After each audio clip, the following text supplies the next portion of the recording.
Welcome back, everybody. Hope y'all can hear us pretty good. Let me.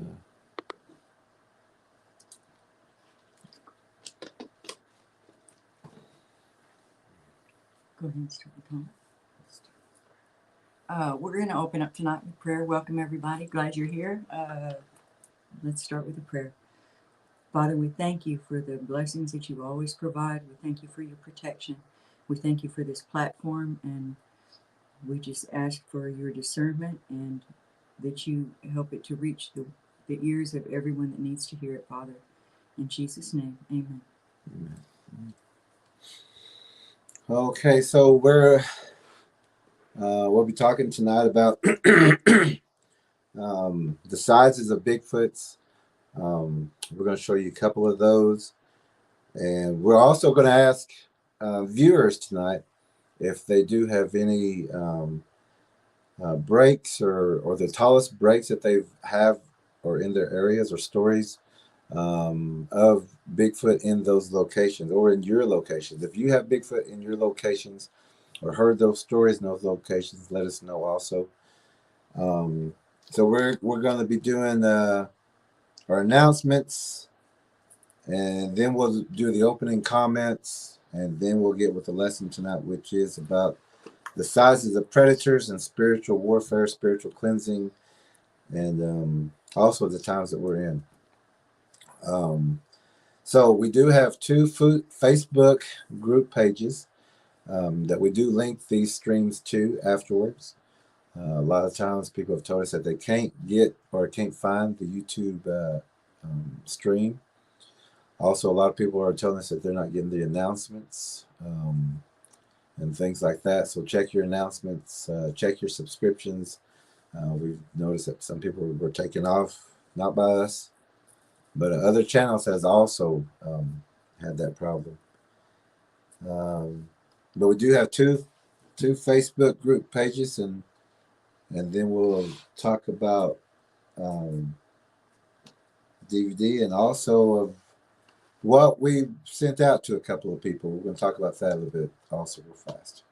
But we'll do the announcements, and then we'll do the comments, and then we'll do the lessons. Our Facebook pages are Oklahoma Bigfoot Predator Watch, Antlers and Surrounding Areas. That one is for people who have firsthand experience or firsthand knowledge within their family or very close contact or encounters. Choctaw Missing and Murdered Woman, WOMBMAN, and Son Center and Database. Choctaw Missing and Murdered Woman and Son Center and Database is our other page, and we welcome you to join that.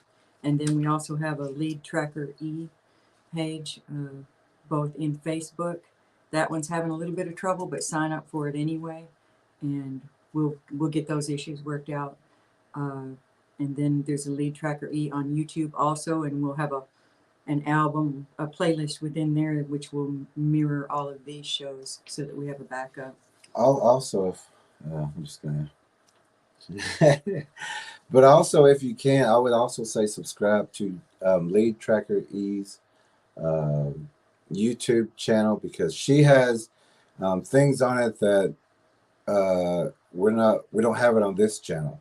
We did the spiritual house cleansing video that's on her channel. There's a couple of more videos that we need to put here, but if we had if we had our phones up, that we could do that, but we're limited right now. So most of the videos that we're putting up are on leadtrackere's channel. So you're missing some of those channels, some of those videos also.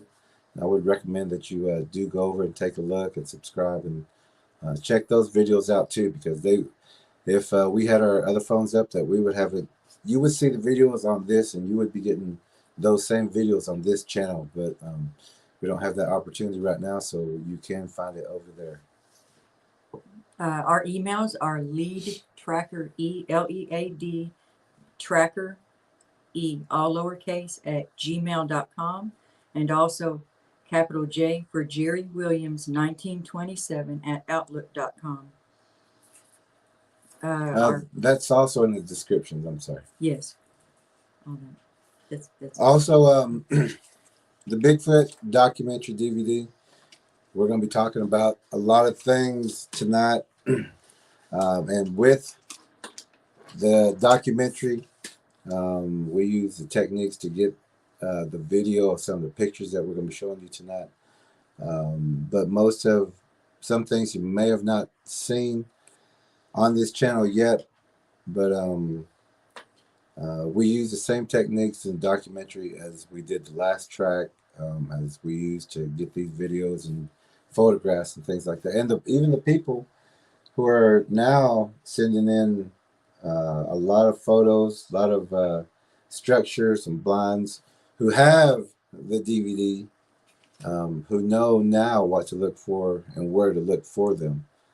We was talking about when people want cast and things like that, or prints or proof, you don't just look anywhere. Even though they are everywhere, they're always in certain places. And in the DVD, you'll see that of where we go and what we look for. And if you use that, you can go right to these places, find them, and get rid of them. And you can also get proof for your cast. For people who maybe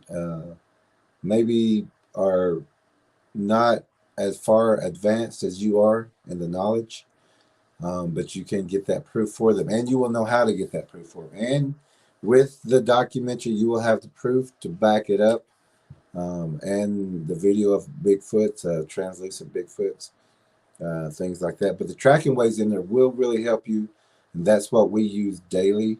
And the techniques that we've been sharing also. But that is in the Bigfoot documentary. There's a Cash App right here in the front line right here. $ TrackerElla, $101, or PayPal, and that's also linked in the description below also. Was there anything else? our verse for tonight is Revelation 6:8. And I looked, and behold, a pale horse, and his name that sat on him was Death, and hell followed with him. And power was given unto them over the fourth part of the earth, to kill with sword, and with hunger, and with death, and with the beasts of the earth. And that is the subject of our channel. Now they in that Revelations, in that verse, there's a lot of description, a lot of beings in that verse. So always break it down, and know that when you're reading the Bible or Enoch, that they're very descriptive. If they say they're talking to Storm, they're talking to a being named Storm or a being named Thunder. Whenever they mention things like that, so just be very, decipher it. It's all descriptive. It's very exact. You just got to know what they're saying and how they're saying it. We have discussed things like that, and we should actually do one on Enoch, because a lot of people don't or haven't read that book of Enoch yet, but we could break it down for them. Yeah.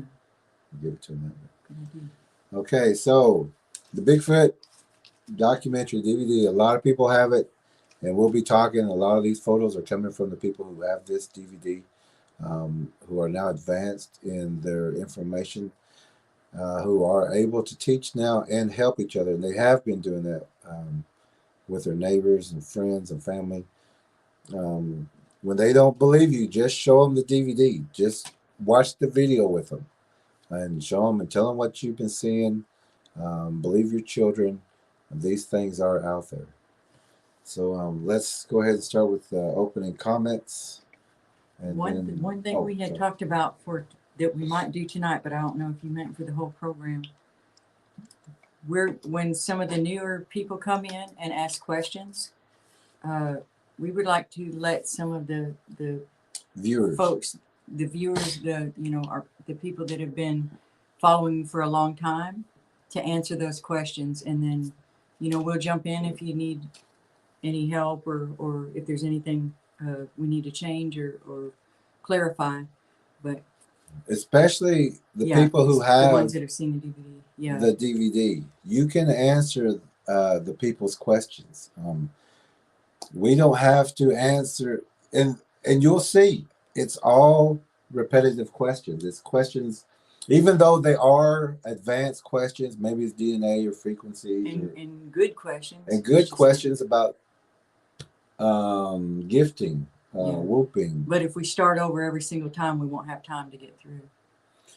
But New lessons. yeah, so we're gonna, if someone does, a new viewer or someone comes on, or if you see a question that you know you can answer, at the end, uh, especially the viewers who've been watching this for a while and the viewers who have the Bigfoot documentary, if a new viewer or a person comes on, or if there's a question, uh, someone who doesn't have the documentary, that at the end we want y'all to answer those questions.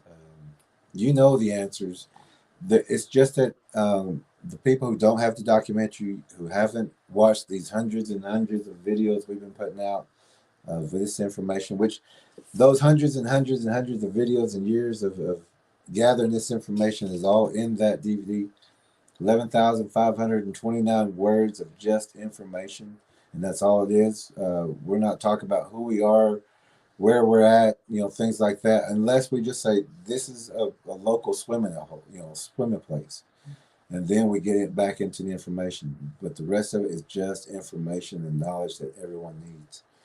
So we would just like to have the people who have had the opportunity to see the DVD to answer those questions. And if it's an advanced question like what we've been talking about or going over, now this is what you need to know, and everything that we've been doing since is more advanced. Like we talk about thunder and lightning in the DVD. We talk about snow, mist, and things like that when they come out.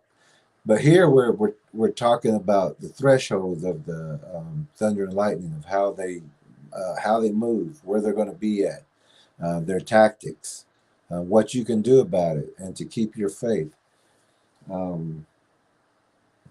So we're gonna ask the people who's been with us for a while and watch the channels that are new people come in with questions and things like that to we're going to get that question, hold it for the end, and we're going to have you answer it if that would be all right with you. And just kind of monitor our regular people. If y'all could monitor, we have been running into one or two glitches, as we say, but we've taken care of those. But we would like also for the other people who are here for the information and for the knowledge to kind of monitor it for us. We're not always looking at the screen.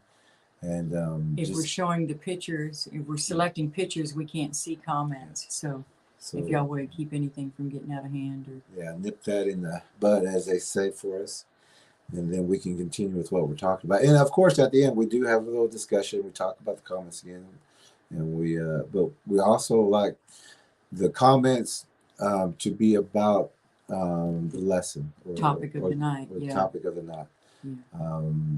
We've had a couple of people come in and ask questions that had nothing to do with what we were talking about the entire night. And that either means that they just popped in, or they just wanted to disrupt, or they didn't listen to one word of the lesson. So or it just gets distracting for the the people that are in the lesson. And also please remember, this is for our tracking group, our tracking team, and we have team members as far as north as you can get, and we got some guys in some serious things. Luckily, everyone's out right now. Everyone's home safe. We haven't had any major calls in a while. Well, 2 weeks. That's a while for us. But all of our trackers are doing good. All the people that we've been keeping up with, and we do check on you, and a lot of people can attest to that.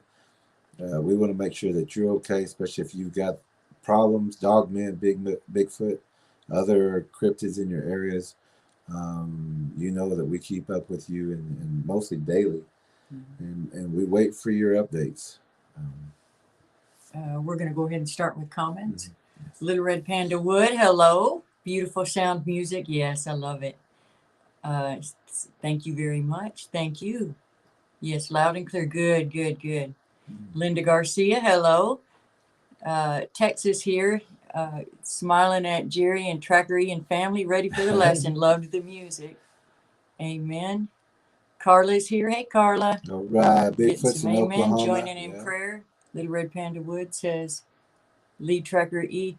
Little Red Panda Wood, you're just a natural, you're just good at this. We need to give you a title. You're very good at marketing. I don't know what you would call marketing. It's not the right word, but promoting. Look who's here. Look who's promoting. Here. That's wonderful. April, hey April. April's from Alabama. April's one of our trackers from Alabama, and she has some big ones there too. And we'll be asking the sizes and everything in just a little bit. Glad y'all are here. We're glad everyone is here. April will be able to answer a lot of the questions. Yes. Tonight. She's wonderful. April, I would say. April, I think everybody that's on here. So, yeah. I don't know if Little Red Panda, if you've gotten your DVD or seen it yet, but if you do, we know you would answer those questions. They've been watching, that's for Pyro.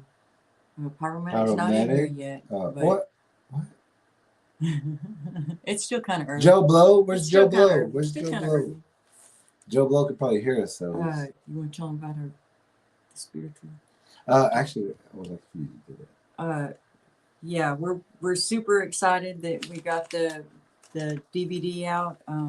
So look on that Lead Tracker E channel. It's for the spiritual home cleansing, the house cleansing. Some really good footage in there of orbs that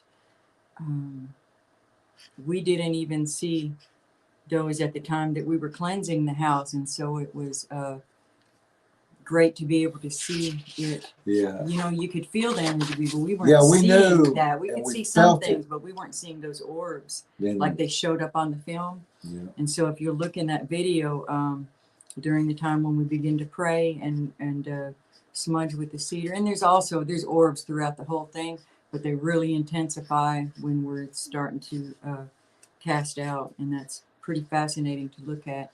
Tennessee will be here later, and he's seen it and was very impressed, and actually told us that he's learned more from us in this channel and these videos than he has in his entire 56 years. And so that's a great compliment, and we appreciate that, and we're honored to be a part of that. Is this your E on YouTube? Mm-hmm. Both of them. Yep. That's it? Yep. Okay. So check out that video. And for some reason, the photo doesn't show up on the front of it. It's just a plain gray or blank looking screen. It's just part of it. So click on that screen. It should be the top video right now. It's a very small Let me go channel. ahead and put YouTube up there. And we've also shared it on our other pages too. So one way or the other, y'all will be able to find it. And we put that out as a love offering for people who may need this. But yeah, that's how it started out, because we knew that only certain people who keep up with this channel would want that DVD or want that video to show, to see how we clean or cleanse a home. And so we was asking for a love offering at first, and then we finally just said, give it to everybody. Everybody needs it. Everybody needs take it and let God handle it and get it in all the right places. And because we can't go to every home, this is the most efficient way that we can reach the most people to show them. And if you haven't seen that, go to Lead Tracker E's YouTube channel. Click on that spiritual house cleansing. It is free. Learn from it. Teach your family. Use it. It does work, but you have to keep an upkeep also. Don't think that it's magic. It's just one time and everything's going to go forever. These predators, demons, translucent, they're all opportunists, and they will be back. You always keep on your toes like we do. We do certain things every day to check on certain things. Any noise that we might hear, we go find it. I mean, it can be one little tick, we want to go find it and do the same. Check that video out. We're going to talk about that and show some pictures. Also, we didn't get the orbs. We didn't have the time really. But to get onto the screen is what he's talking about. We got them out of the house. We yeah. didn't get them. We didn't get them. We wanted to do some still shots so that you could see them. You're just going to have to go watch the video. It's under 30 minutes, the video.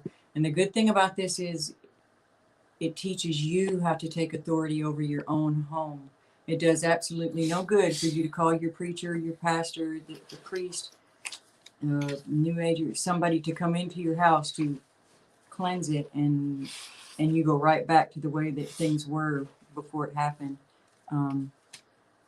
We explained in the video the verse that why that is a bad thing. If you cleanse an area, you have to fill it with the Holy Spirit, because otherwise the demons will go and get 7 bigger, badder bullies and bring them back with them and invade again. You have to fill that space. You can't leave a vacuum there. It's going to be filled one way or the other with spirits, and you control. Is it going to be the Holy Spirit of God, or is it going to be these unclean spirits? And that's your job in your home. And this video will show you how to do it. We're super stoked about it. We just already know that it's going to do some good. And we've already gotten a lot of good comments. It's probably got about 80 views already, at least. And we actually put it out on Sunday, which is a good thing. I mean, we didn't realize we don't really pay attention to the days, mostly just the moon and things like that. But we realized it was Sunday that we put out the spiritual house cleansing video, and it just took off, especially with all of our friends here. We sent that to all of our friends right away through emails. And that's really a wonderful thought, to think that people want to clean their homes and have them spiritually cleansed. You know, people are interested, but it also shows you the need for it out there, and that is definitely increasing. Not a week goes by that we don't hear something from someone that is having some sort of paranormal activity or stalking situations, negative entities, that kind of thing.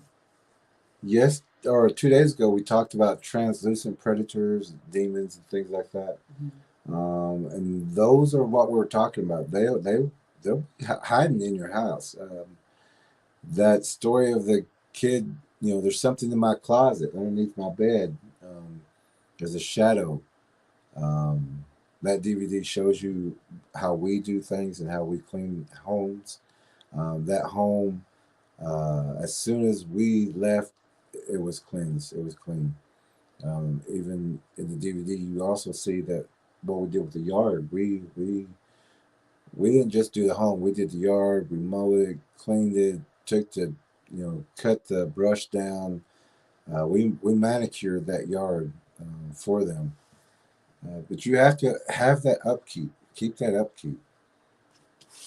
Let me see.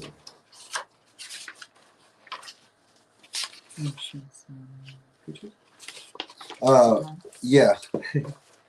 But right now we got some Bigfoots and predators, and like we were talking about a while ago, I'm sure that you have them in your areas. A lot of people on this channel pay attention to the channel because they have them in their areas or near their homes. Or we got Mary with their clawing at her door. And we've been sharing some techniques, and I hope you're here, Mary. There's another gentleman who was on here. Was it Great Bait? Or who was talking about the thunderstorm coming in? Oh gosh, I don't remember, but we were talking earlier, hoping that he comes back on and lets us know what happened with the storm. He was going to try the technique of the beeping the horn. Yeah. And anyone who's used that technique can attest also that technique does work. But also, it's not just the beeping of the horn. You've got to get rid of the ravens. Right. And we've had a long discussion on that before. April if anyone, I don't know if April, do you have a YouTube channel or? He's said so many times, April, that you just need your own YouTube channel with the activity that you have there, and you would be really good at that. So you might consider that. Oh, in that your would be spare time, April. yeah, in your spare time with that. Otherwise, just come on our show when we get the. But I think April would have an Really interesting channel because You would she has absolutely. activity. Yeah. Um, Or a page or something, April. she has the DVD. She's been with the channel for 2 years at least, but at least we've been communicating for that. At least that long, 2 or 3 years or something. Bernice could too, but Bernice, yeah, needs sleep. Not that you don't too, April, but and but there's just so many people here on this channel, and you know, yes. I just keep saying this, but the people who have the DVD, some of our most experienced trackers, some of our very best trackers has this DVD. But whether you're just telling your neighbors or some kind of way, use this information and keep it flowing, keep it going, and teach the people around you that you do have access to. You're going to reach people that we can't reach. Yeah. And that's important. And a lot of people, a lot of information are coming from our viewers. Mm-hmm. I mean, our viewers who are saying, y'all need to go and talk to these people or send these pictures in to these people, but we've gotten requests from other people saying,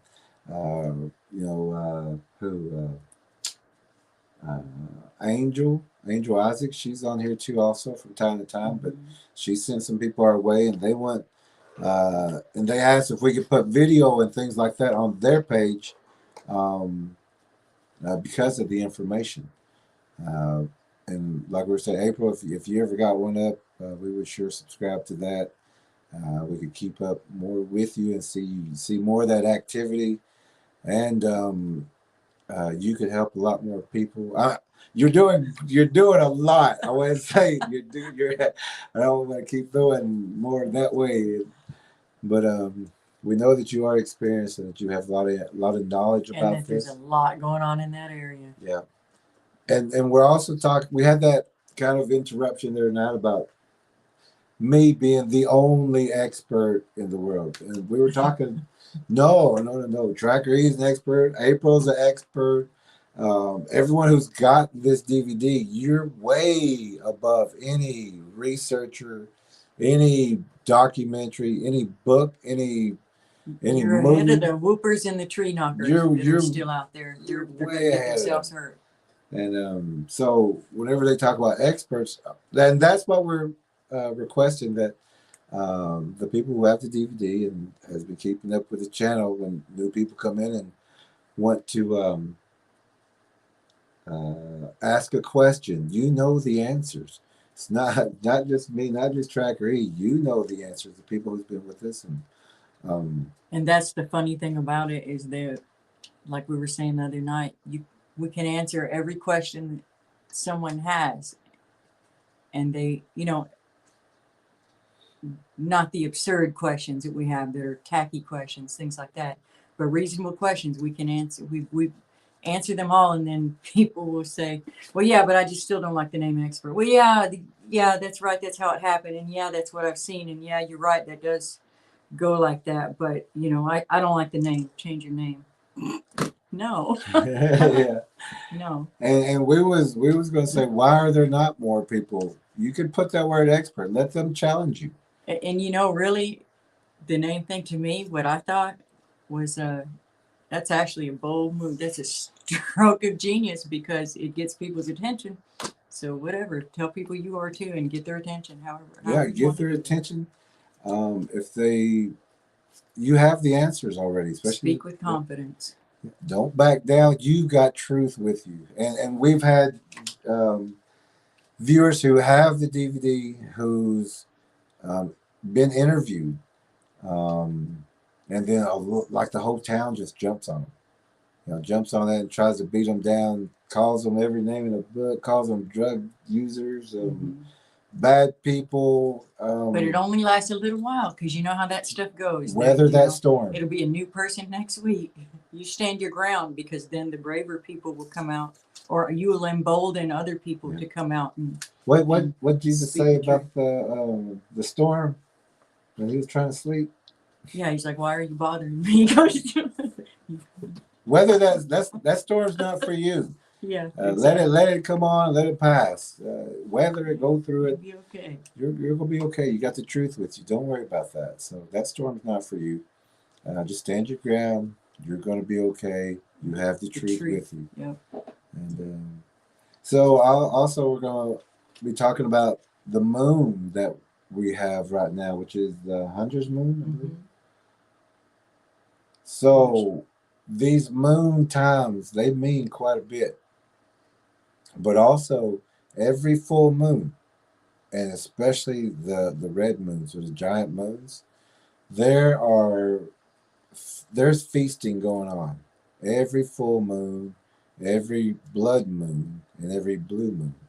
Those giant super moons, there is feasting going on. These beasts feast during that time. They see, and they're having a feast party kind of thing. It's just, this is where you're gonna find the big boneyards. They're gonna be out there. You won't. I was just thinking about Stephen from Abnormal. Well, he's got a live stream tonight, but all the birds on his tree he posted earlier today, and it's during the moon. The full birds? moon phase. Yeah. Are you talking about the ravens? I couldn't tell in the picture. I didn't have time to look close. I don't know if it was vultures or crows. I mean, buzzards or crows, but he said they'd filled his trees this morning. He put up some pictures. It just crossed my mind with the full moon if that was related. Sorry. Oh no! I didn't see that photo, but this is just what we're talking about right now. We were like ravens. You've got to get them out of your yard and away from your home. Get the DVD, share it with your neighbors if they don't believe you. But because once you deter Bigfoots from your home, they're going next door. They're not going far. They're going next door. They're not going far unless you go far. Unless what I mean is that you tell your neighbor, you tell your neighbor, you tell your neighbor, they'll start moving away from all of y'all. But if just one of you knows, they'll leave you alone. You know, they'll go to all your neighbors, that whole town, that whole city, village, small towns. They're going to be all over that place. They may leave you alone only because they don't want to be exposed, and you can expose them with this information. And they have a fear of that, so use that. What happened here, we pushed them back, and then the neighbor is clearing, which is great. We're glad that he's clearing, but it's also got them all active again. Yeah. And stirred up, moving around again, and coming back through this way. Yeah, and then we noticed the other neighbor on the other side has bought a whole bunch of fence poles and things that he's. And they have big structures, trees. I mean, right in their backyard is it's so huge, a blind right behind their house. Right behind their house, and children live there. Yeah. But just like us, a lot of people aren't going to believe you unless they have that DVD. And I'm actually thinking about doing that with our neighbor up the hill. Yeah, take it to him. Just take it to him and say, it's yours, take it or leave it, but at least we gave you the information. Yeah, as soon as he had cleared that land, there was bends and just all over the place. Before he could even burn the brush that was, and the brush piles that are there, you could see the burrows already starting within them. Don't leave your landscape material around, get rid of it, burn it, have it disposed of, chop it up, mulch it, figure out something, but get rid of it because they will use that to create blinds to stalk you. That's what they're doing. They're watching your house. Who else would you tolerate that from? Somebody just staring at your house or trying to look in your windows. Just all the time. Big, ugly, and hairy doesn't make it okay. That kind of makes it worse, doesn't it? And they take shifts. It's not just one that's going to be out there. Once this one goes somewhere, this one steps up. You're going to be watched all the time. and they don't mind watching. I mean, it's your food. It's what they do. It's what they do. They watch. They learn from you. How can I get this person? How can I get that child? Are they arguing? You know, is and when we talk about this with the DVD, and I think the last one we talked about was faith, hope, and love, and that's a big deterrent with Bigfoots and those hybrid creatures or those other predators. Um, You were talking about the phases of the moon? yeah. But also, I just wanted to talk about love. Bigfoots know love. Not like we do, but they know it like they recognize it. They recognize it. Is this parent walking outside with their child, or is that child playing out in the backyard by itself? When the wife comes out, is that husband with that wife? Or when the husband goes out, is that wife watching from the door? Is she watching his back?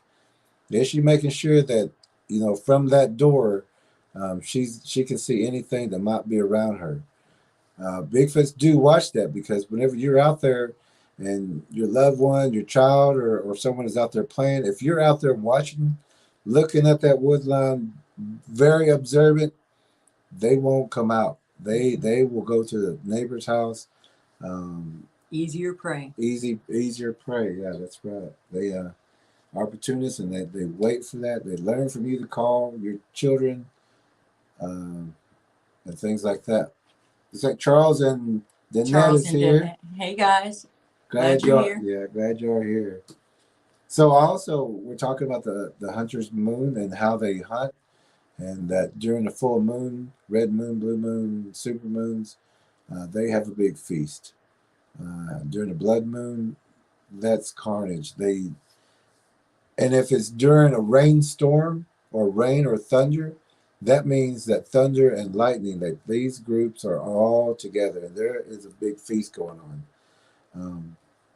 Use your deterrents. If you've been with us for a while, use your deterrents. There's a lot of the deterrents that we use are in this DVD also. Use that horn at first, and April, she can attest to this. The horn does work. The horn does get them away, but only for about the first 2 times, or maybe the first 3 times. They will avoid you. But on that 4th time, they're going to test you again. They want to know if that's a fluke, if this horn just went off because of something else. About that 4th time, they're going to come in. But also during that time of them not coming in, you have to get rid of those ravens.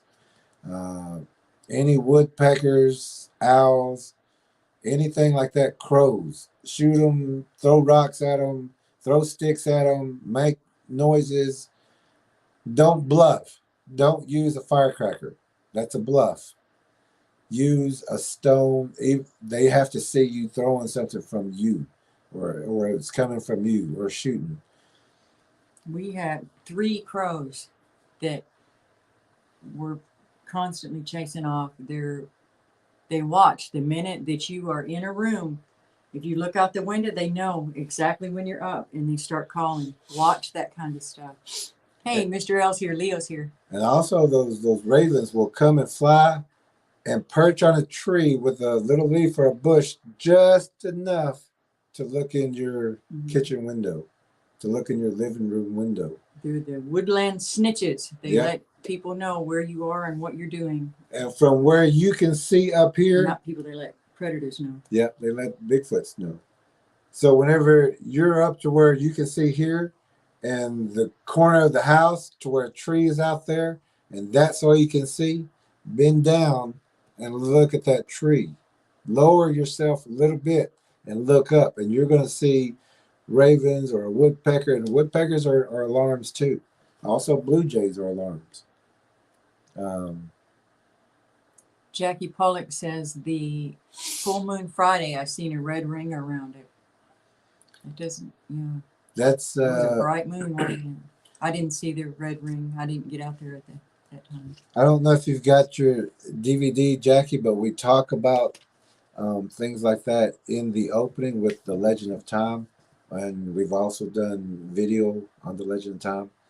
But it talks about the moon and things like that. where it came from, what she is, I guess you'd say. And but yeah, that is uh, a lot to do with the first part of the film. But yeah, this is the time that they're going to be feasting, and this is also the time you're going to see juveniles.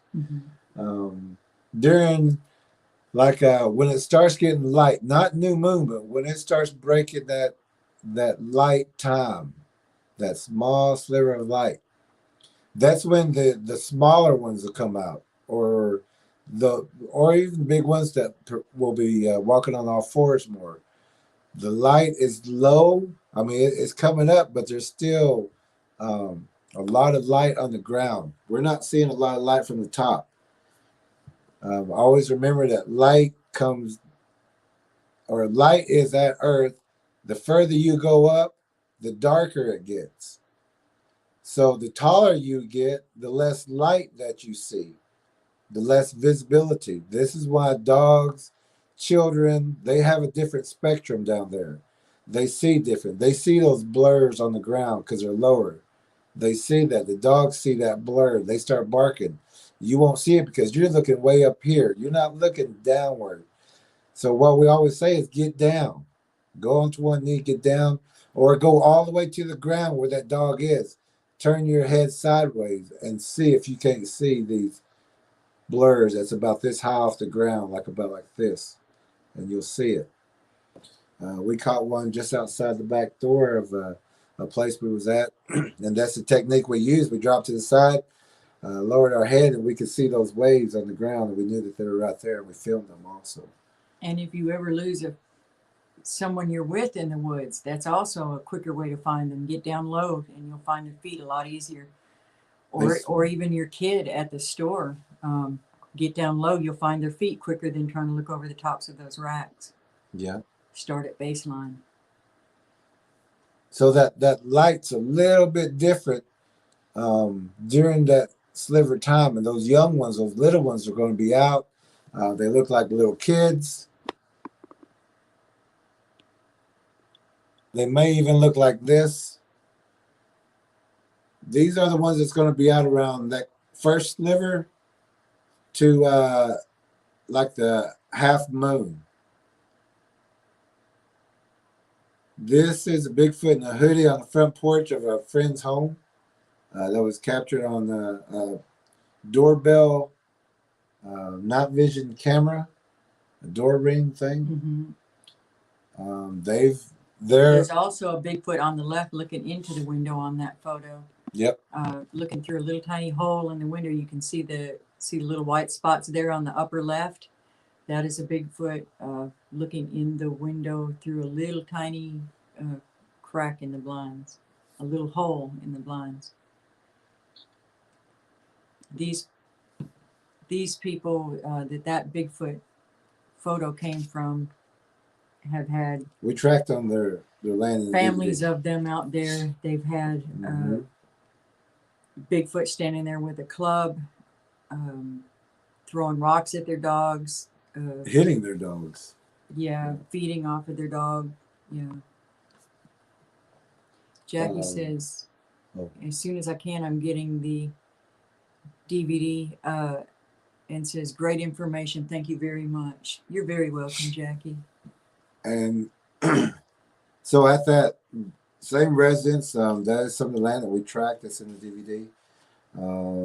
They will tell you groups of Bigfoots travel through there. They spider crawl through there. We've actually seen that happen. We was over there one time, and we're always watching the wood line first. We never just jump out. So we sat in the vehicle for maybe 5-10 minutes, just watching everything. And then when we got out, we moved and got to another location. Then one just spider crawled away. I mean, it was still at a distance, and after that, I think we talked about that on one of these, but we did track in that area for them. This is the same place where we showed y'all the video of the one in the tree above their shed. Squatted down, it was at least 4 feet up from, so it was at least 8 feet if it was standing up, because crouched down, it was about at least 4 feet. Yeah. And Jeremy's here. Hey, Jeremy.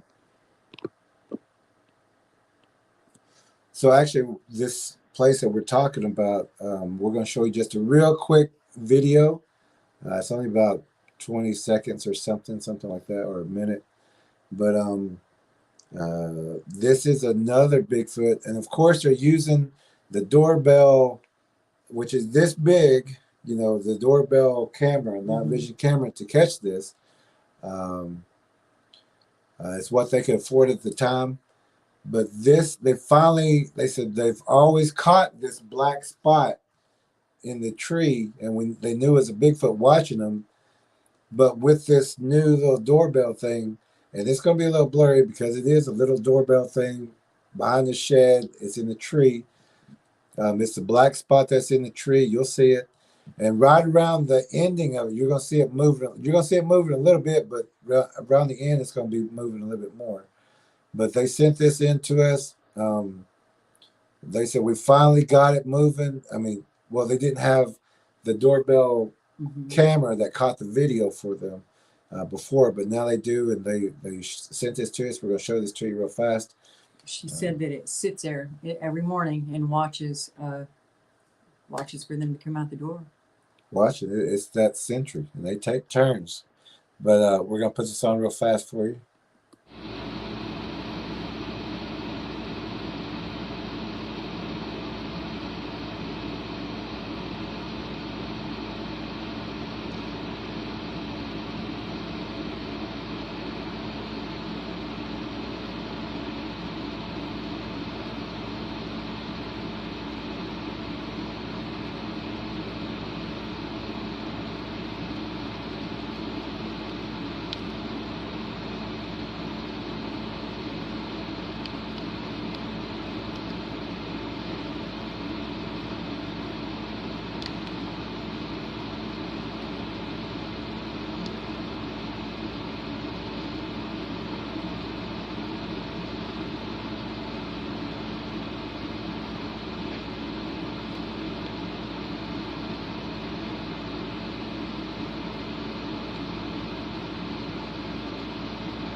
That is from a family that we did track. That's in the DVD.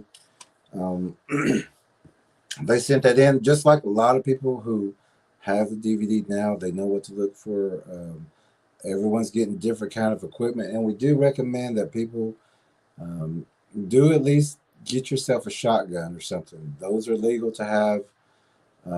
Anyone can have them for your home protection, and this is for your self-preservation protection. It's not a long distance kind of weapon, but as from the attacks and people being taken and things like that, a lot of people don't get long distance shots. It's something that surprised them, was waiting at a trap, or was behind a blind. They were out there at night, didn't know what was going on. It happens very quickly. It's not like the movies where you see a Bigfoot in the distance and it kind of stays its distance and only comes out. It's not like that at all in the movies. People disappear quick, fast. They didn't know these things were even out there or real. Some people have came back to talk about just glimpses or blurs or bears taking care of them or things like that. Everybody knows that's not going to happen. But these things happen in an instant and quick and fast. So make sure that your parents or grandparents have the protection that they need. They're most often out there in the woodlines, and a lot of people have them watching their kids during the day. Make sure they have the protection that they need. Help them push back those wood lines. Check them out. Check their yards out the boundaries for blinds. Check on your parents and your grandparents, aunts, uncles, the elderly neighbors. Check on them. Check on them. Uh, we just got a report also, which was also a comment from another person who, after we did a track and locate for them on their property, they were a little cautious about the video that they had seen about their land that someone else had taken. They did see dogmen and things like that, so they asked us to do a track and locate. After we did that, got information back to them, reports and photos and video, they actually called their next door neighbor and let them know that we came through there, we're professionals, we're experts, that we did a track and locate, and we did find Bigfoot activity, print structures, fresh structures, fresh prints. The neighbor, who apparently is there alone also. Mm-hmm. Can you remember those names? An elderly gentleman, believer. He's been sitting out there at night, seeing things, seeing the translucent beings, seeing the Bigfoot, seeing different predators, and praying, asking God if he was losing his mind. He is not losing his mind. They are in that area, and he's very relieved to hear that that's really something that's going on. It's not just in his head. And he did confirm a lot. Oh, he absolutely confirmed a lot. And he confirmed it, but he didn't know what he was confirming. He was seeing the tree breaks, the tree push downs, the blinds, but he didn't know what they were.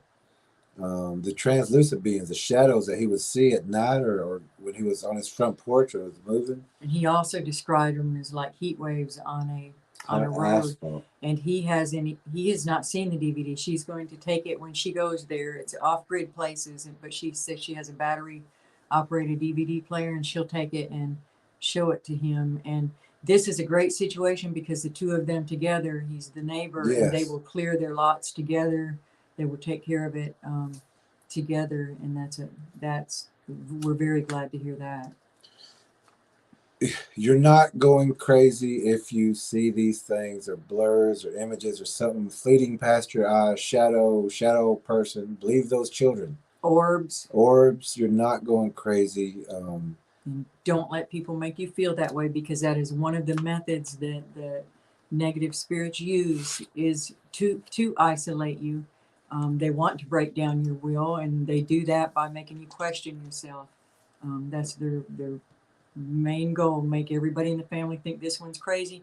They get that one out of the way, then they start working on the next one and just dismantling the families. Don't allow it. We've had other viewers also tell us, who has, of course, gotten the DVD and watched it, and they got their confirmation.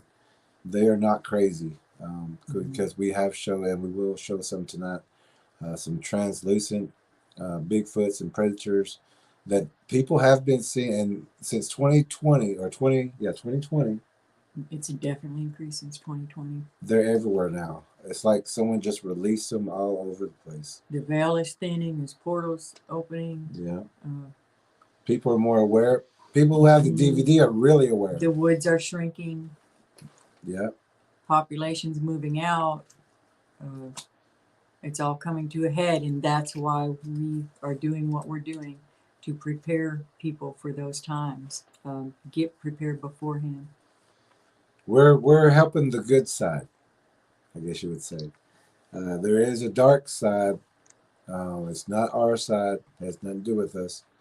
But they are here amongst us, looking as close to us as possible, trying to mimic us the best they can, just because of predators. And we know that predators do that just to consume somebody. Hey, we did have somebody ask us the other day if they drink beer.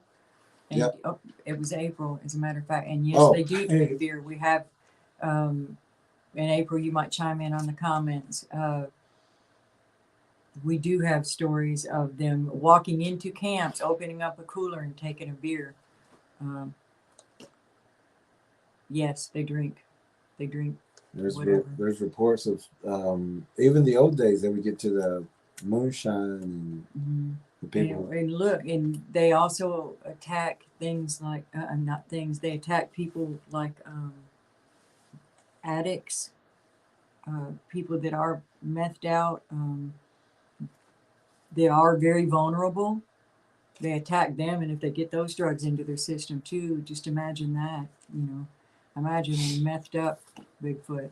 Somebody was talking about them feeding a deer or giving the beer alcohol or something, and, Oh, really? and it would come back, and he would give it some more and come back. But when he didn't have it, it would get mad. A deer? Yeah, deer. Mm. And I forgot who was telling. Well, that would be almost like a sugar addiction too.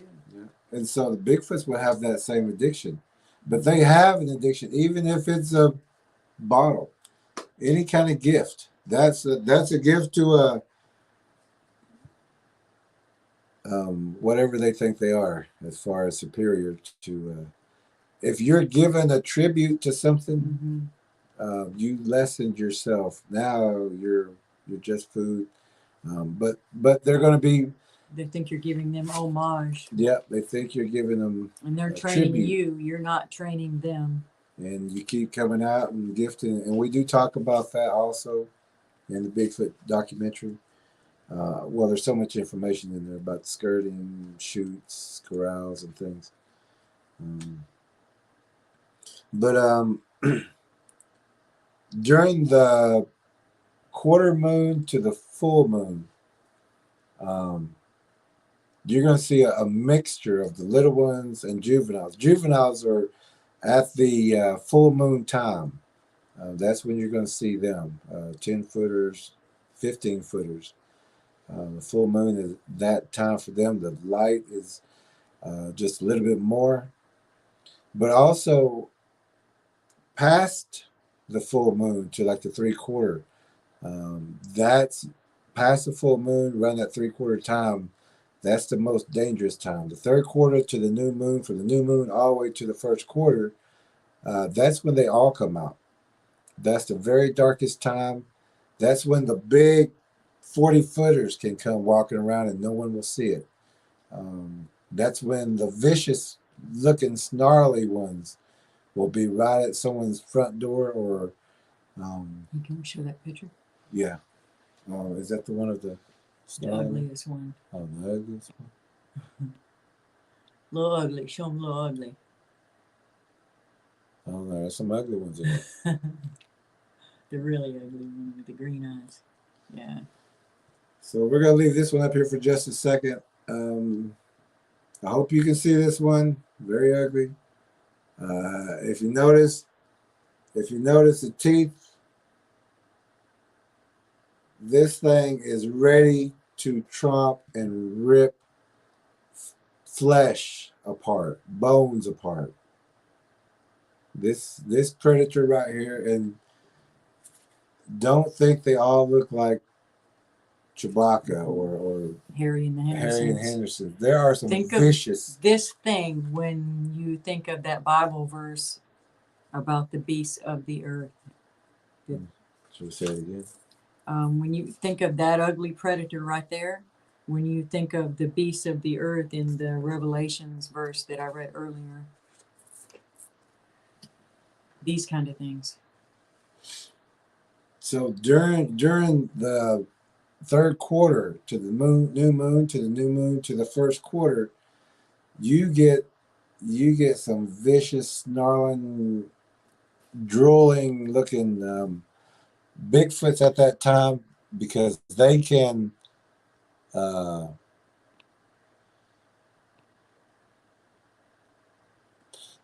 hide right in front of anybody. Wherever that fire is for the campers, they're going to be right, just standing right there at that light line. Pure dark, even the arbor ones, and even the light colored ones, they can still be standing behind the big black ones. So don't think that cricket or those 3 coyotes or those 3 owls that surrounded you are owls or crickets or birds out there. That's the time that they really get to come out. You won't see them any other time, and you won't see them unless you're really looking with your thermals, night vision. And if you can ever get some night vision that projects red instead of the green, you're going to see a lot more. They really show up in that red. Sally's here. We already said hi to Jeremy in Alabama, I'm pretty sure. But if not, hi, Jeremy. Hey, yeah. Hey, Sally. Says, happy birthday to my cruise buddies. Thank you, Sally. Today's my 57th birthday, y'all. Yeah. Several years ago, Sally and I went on a cruise together to Mexico, and that was one of the funnest things I've ever done in my life. That was great. Anything we talk about, or should we not talk about that? Thank you for the happy birthday. Oh no, it was just. We go across the border sometimes. For a reason. It was fun. We had to get across that border. No, nothing like that. It was just a fun escape. Michelle loves St. Michael. Hello there.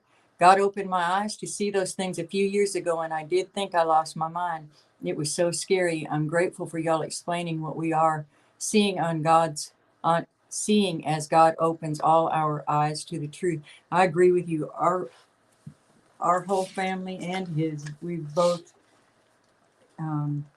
just had a history of seeing these things, and it can definitely, but when you have people around you trying to tell you that you're not seeing what you're seeing, and I suspect that a great deal of the people in the mental health facilities are actually just open and are able to see these things that others can't, and people won't believe them. And wouldn't that make you feel crazy if you were directly looking at something and the people around you are telling you, no, that's not there, you're just hallucinating, but you're really not? So then you get the drugs. Can you also tell them also about these demons, how they'll see what you're doing, and you don't like that movie? Oh yeah, like I've never seen the movie Hocus Pocus, but people make such a big deal out of it every year. Well, we rented it from the library, and we were going through it. We were always looking. These movies always have messages in them. They put it right out in front of our face and mock us. But in the movie Hocus Pocus, we didn't even watch the whole thing yet, but it's got a little girl being fed upon energetically by these witches and stuff. They're showing you exactly how this stuff is done, how these paranormal predators and Bigfoot predators. The movie, it's the same pattern over and over and over. But people are laughing and pushing this movie around. It's just like Monsters, Inc. It was all about feeding on the energy of the children, feeding on their fear. It's really sickening when you think about it. So we're watching them. These things feed on people. They really do. They feed on your energy or your blood, but And also, when you're sleeping, you may not know it. If your house is not cleansed, go to TrackerElla's YouTube page and watch that house cleaning video, because they're patient. They wait till you get tired and sleep, and when you go to sleep and you start to dream, they're right there. Know that your house is clean. Yeah, you'll want to after you see the video and you see the orbs, you will want to get to doing a cleansing and be excited about. Love your home. Be grateful for your home. That's also a form. And the demon will say, I'm not here. Tell them I'm not here. There's no demons here. My house is clean. And you'll find too, when you go to cleanse your house, you're going to get so many interruptions. Somebody will call you that you hadn't heard from in a long time, or text you, or they need you. They need something. Yeah. Stop what you're doing. Yeah.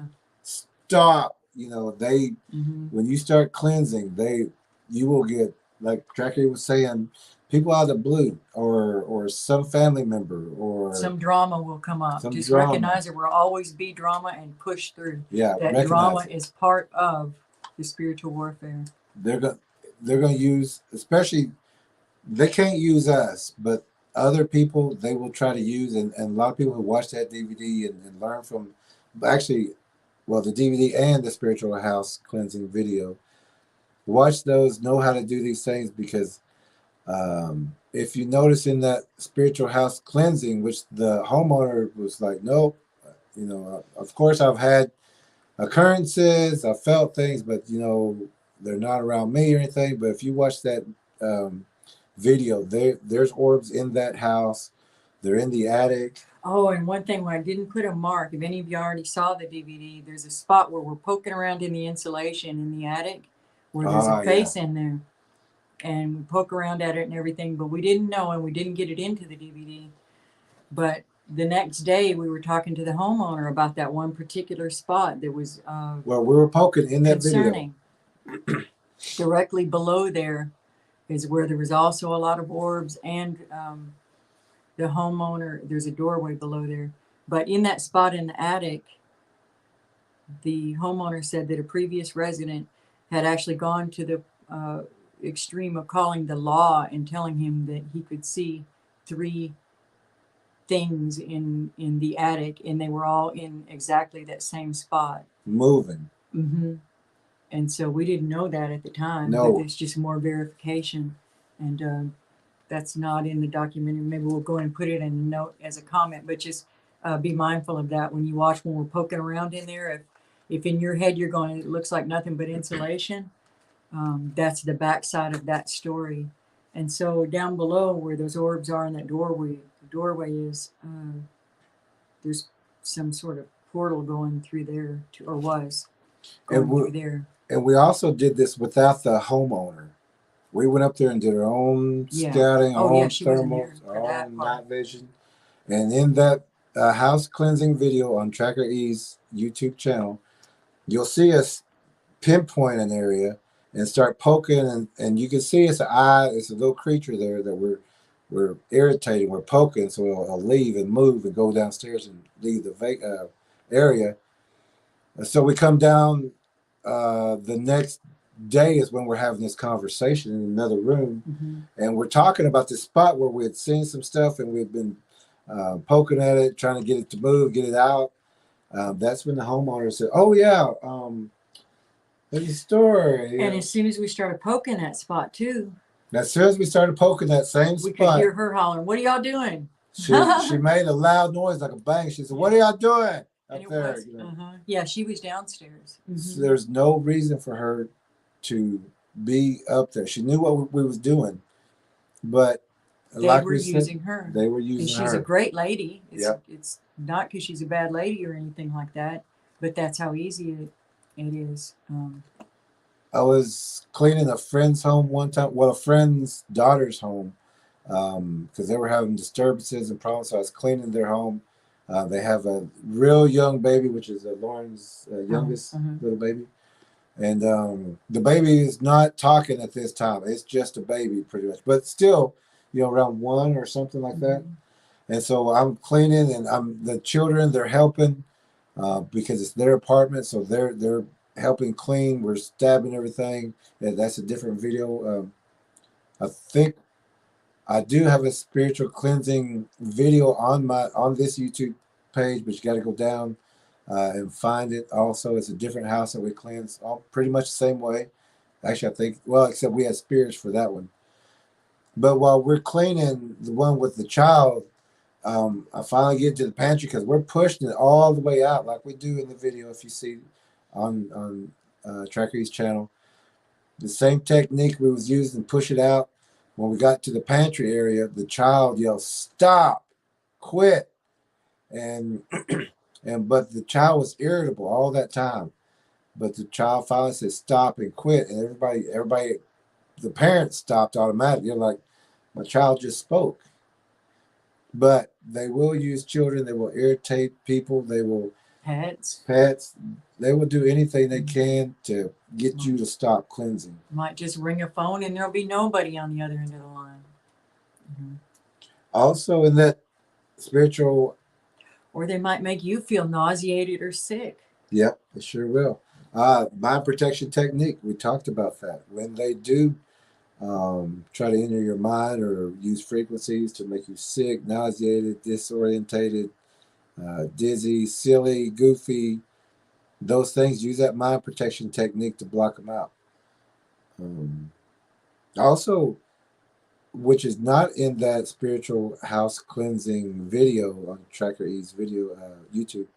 When we were talking about the dog, how this dog, when we first got there, of course it barks to see who's there, but it's like yap, yap, yap, and then once it sees somebody, it kind of turns around and walks off. That's the dog that we met.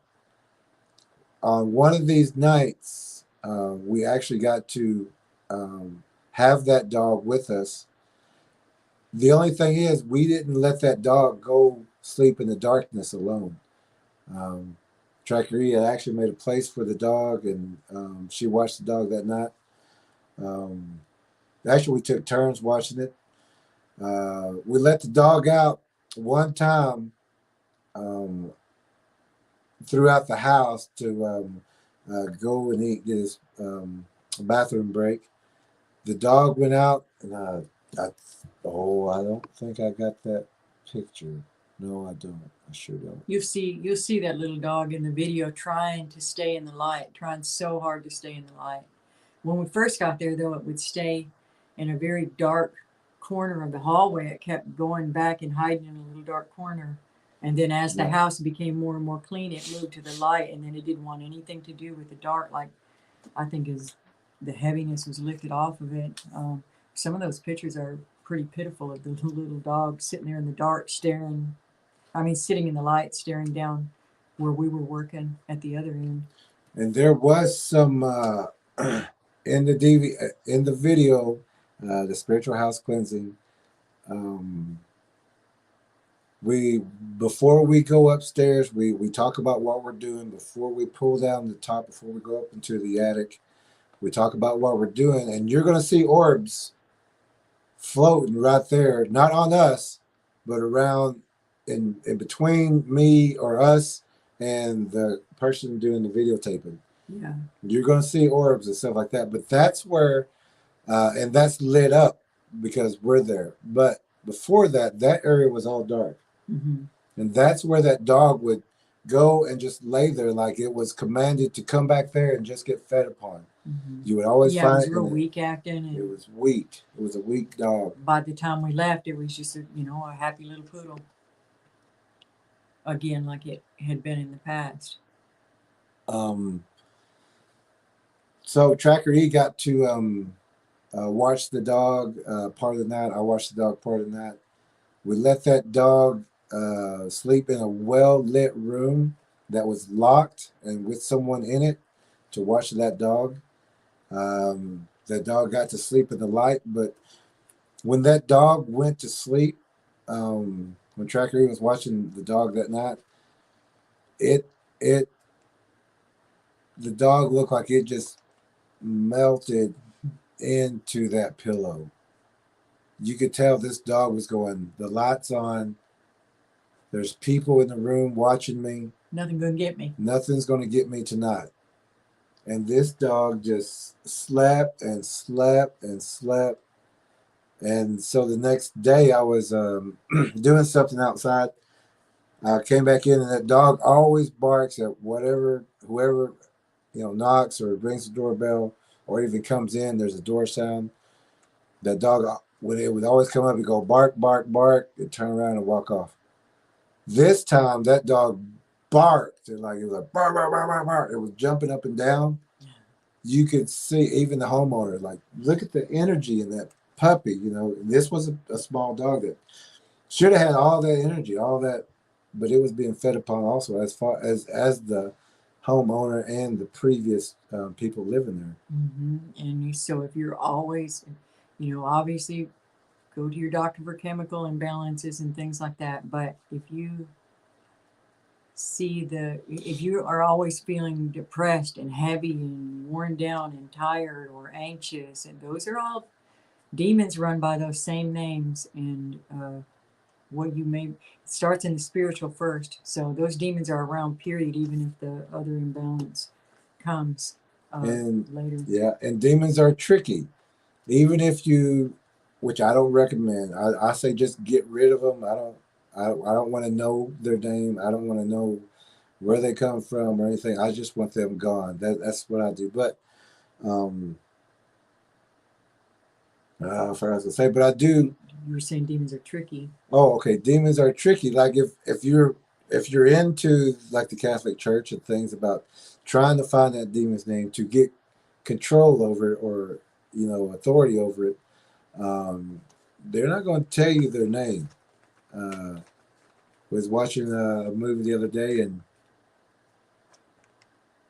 the demon was asked the name, and the demon popped off three other names, and then said, "Well, those are good ones." But it gave three other names of three other demons. It didn't give its name, and it went on to changing the subject.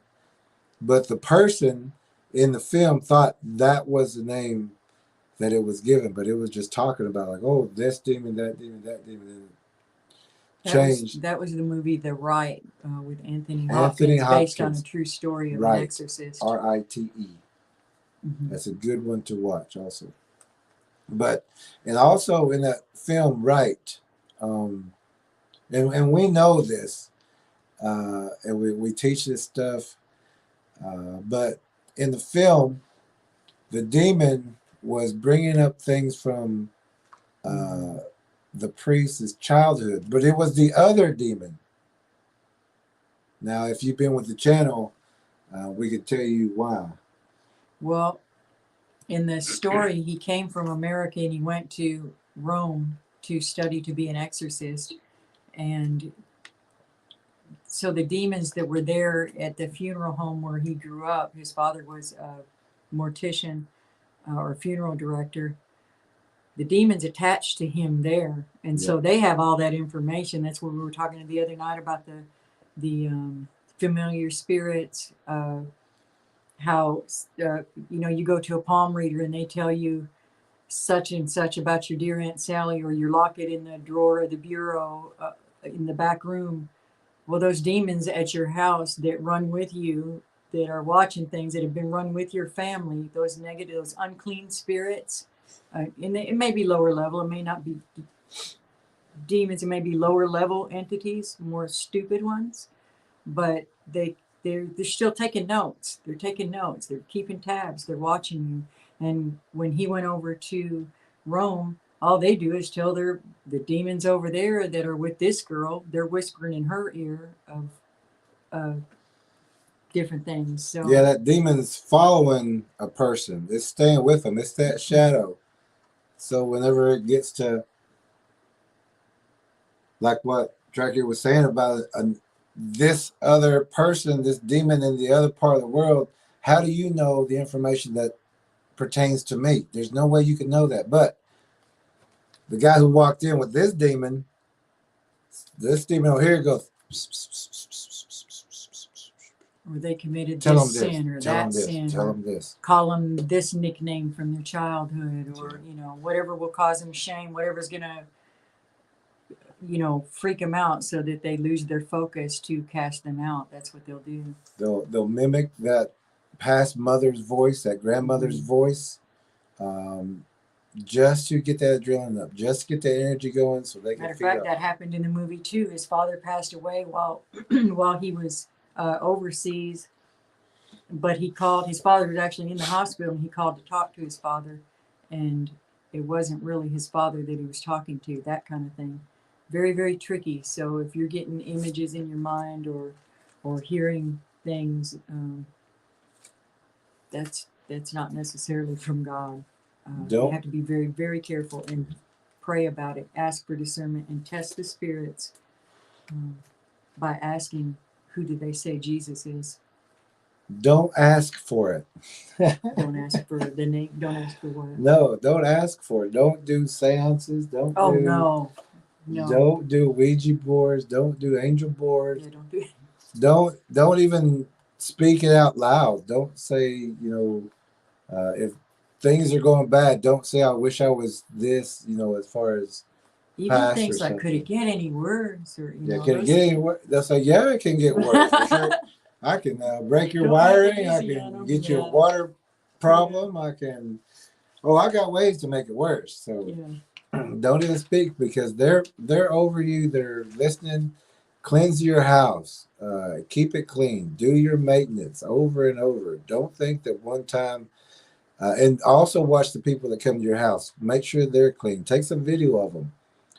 Do it at a park. I mean, Oh, that's a great like at a idea. See building. if they have any orbs floating around. Yeah, take pictures of them, video, and then look at it. Say, hey, Yes. you can't be coming to the house till you get rid of all these things. There was an instance of a man that I knew who his personality began to change a lot. He became more and more aggressive. He did end up, he and his wife got divorced. But during that time, she got a revelation. I said, this is spiritual warfare. That's what's going on here. It's just clear as day. So we did some praying for discernment. Matter of fact, I called my Sunday school teacher at the time, very strong prayer warrior. And if by chance you're listening, David, best Sunday school teacher I ever had, you were awesome. But anyway, he prayed for discernment. And when she woke up that next morning, as soon as she woke up, she said, there was a picture. And she went and looked for it and burst into tears immediately. And she started scrolling through this whole group of pictures, which was lost on a phone. Now we don't have it anymore, but it looked like you had taken a salt shaker and shook it all over this man of the orbs. It was like lice. It was horrible. And so then her thoughts went from, being angry with him to mercy. It still didn't work out. That's whatever. But that man was infested with entities, and they were just this tiny. But you could see, even if they were all together in a room, it was always on him or floating just a few inches off of him. And then as the pictures progressed, his little boy began to have those orbs around on him as well. And the orbs are not. So that's a great idea, what you were talking about, to get a video of someone. And yeah, before they come to your house, take video of them. Meet them at the restaurant. Get video and look through it. If somebody gives you a bad feeling, pay attention to that. You that. do not have to give people the benefit of the doubt anymore. Yeah. No more. The times are different. Let them earn your trust. Do your maintenance too. Also, even if you feel a cold spot or an itch or a touch or something, especially if you feel like a cold spot all of a sudden on you, scratch that area.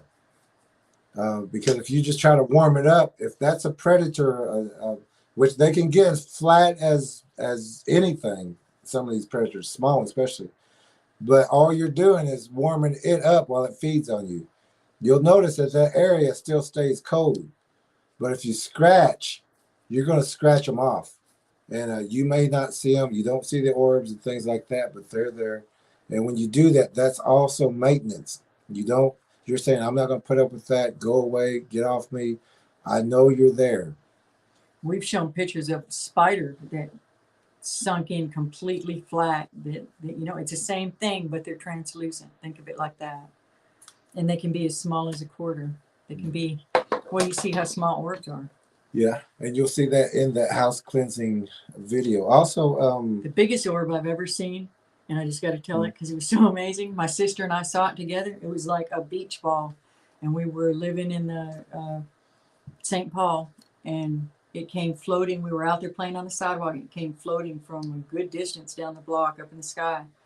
I thought it was Glinda the Good Witch was surely in there, and neither one of us can remember what happened to it. Like, we just remember it floating down to us, but we don't remember it leaving or anything like that. Anyway, so orbs can be huge too. Yeah, and also in the DVD, if you do have it, you will see an orb. While we was on the night thing, it came through and everything stopped. Everything went silent. This one orb just floated through. Stayed with it a long time. Yeah, it wasn't a piece of dust, of course. We had people say that. We're going, no, we were looking right at it. Yeah. Clearly not. You could see it past lines, and you could see the translucency. You could see the thing behind it as it passed in front. But that was neat. That was perfect timing too, because we were at Josh's place, and he was talking about that he had seen orbs and the different beasts and things that he's seen out there on Green Hill Monster Road. And he said orbs. He's also seen orbs, and then we got the video of the Yeah. orb. And that everything that he said was there. We got on video. You can tell in this Bigfoot documentary, you'll see that we did get surrounded. There's eyes over here, eyes over there, eyes over there, translucent ones here. You'll see how we use our little pin lights to find the translucent ones.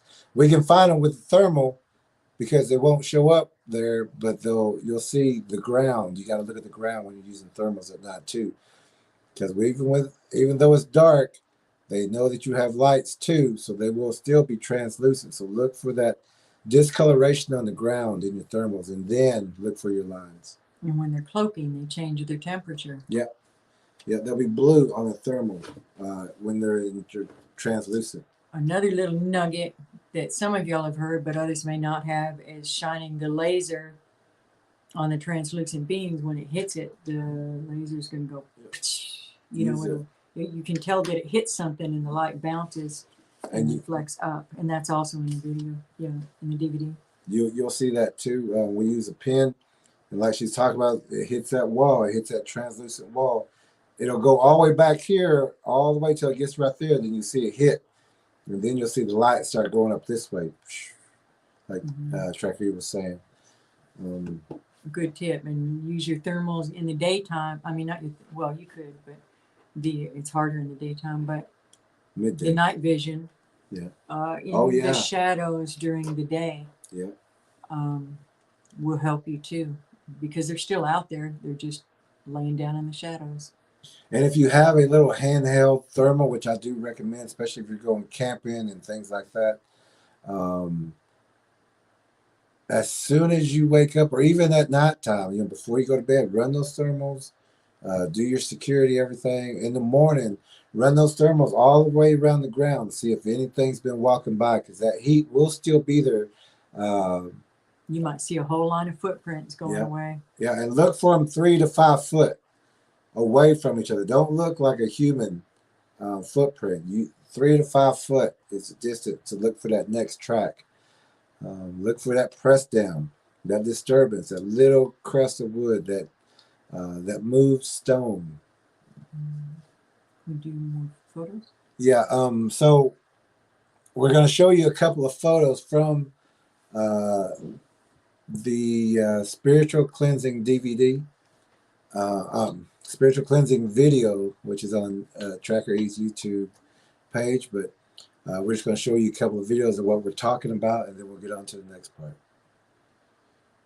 If TrackerElla would give us. Oh, this is a hole up into a crawl space in the attic. Each child's room had an opening into the attic. It ended up looking kind of like a hamster house up there. The reason was just to make a cool fort, right, for the kids, and fun crawl spaces and escape ways to get out of there if they needed to. But what ended up happening is that the kids were, or at least one of the kids, I don't know how many, but were doing occult things up there.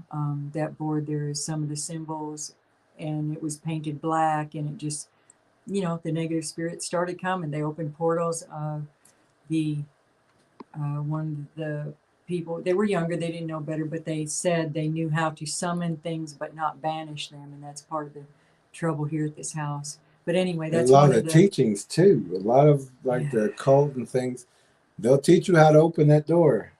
Oh, absolutely. TV shows do it constantly. Yeah, TV, movies. Honestly, one of the sweetest, nicest Sunday school, no, not Sunday school, youth, where he was a youth minister that I know is into Harry Potter, and I know he's a wonderful person. He just doesn't recognize what's up. Those are literal spells and things like that. Those things bring their openings. They'll get you into trouble.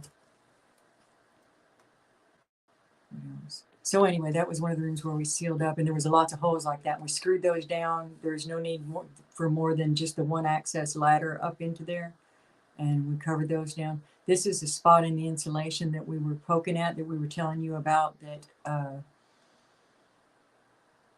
the other homeowner had seen the three beings down there in that section of the attic and got scared and called the police.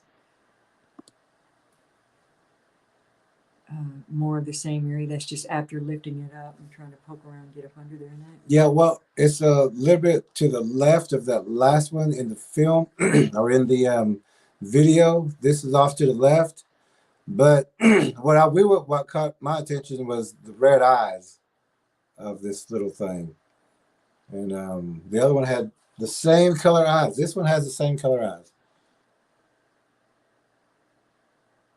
And these are just small creatures that lay right there, take the form.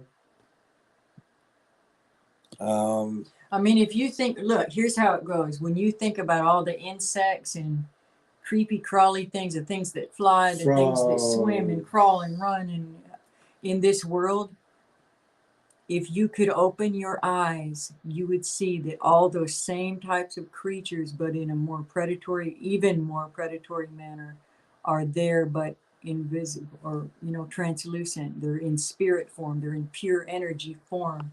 They're still parasites. They're still predators. They can be tiny like insects, and every one of them does its damage. You think of how much damage, how bothersome lice is to someone. It would be no different. They wear you down. They stack up on top of each other. And that's the exact same spot when we come down and talk to the homeowner. I think it was the next day that conversation came up, and then they said, "Oh yeah, by the way, right there in this certain location, we're just listing. Right there in this certain location up there is where a person before had called the police and said that there's things moving up there in that area, and the police wrote it off as he's either on drugs. Yeah, they called and they wanted to know had he taken his medication, or he was crazy, he, off his meds. Yeah, and he wasn't on any meds. But that's what they'll get if they call the wrong people. And then when we went in there, we hit on that same area, the same location. We poked it in the eye, slipped it, made it mad, made it move, get up, get out of the way. Yeah, you can see in the video in certain spots, like when he says, we're going to go up there, we're standing down at the bottom of the attic stairs, and he says, we're going to go up there and rattle the cage a little bit, and, with the cedar and the prayers, and immediately you can see the orbs like, whoa. Yeah, wait a minute, we're going to do what? What? Hold on, and then they go around the homeowner like, can y'all make these people leave? That's another thing when you see the high concentrations of them, and we haven't specifically told the homeowner this. She's been in this house, and she doesn't have as much spiritual protection against these predators. They've had a long time to work on her from other people. Wonderful person, it's seriously. Yeah, great person. Very good-hearted person. But anyway, when you notice the most of those orbs, it's when she's holding the camera and filming us. They're trying to cling to her. They want to stay with her. That's why they wanted her to interrupt us, to get us distracted from, or to keep her distracted so she wouldn't get the things done that she needed to get out of there. Pay attention to that stuff in that video. Yeah, you'll see that, as TrackerElla was saying, while she's holding the other homeowner, or the homeowner who's holding the phone filming for us, you're going to see these orbs going crazy. And they're going to be kind of in between where we're at and the homeowner. But you can also see that when TrackerElla is doing the filming and it's myself or vice versa, there's no orbs. There's no orbs around us. They're not on us. They're away from us. They don't want to be around us because they know we know. Same thing with these Bigfoot predators. They don't want to be around you if you know. And they know that you know.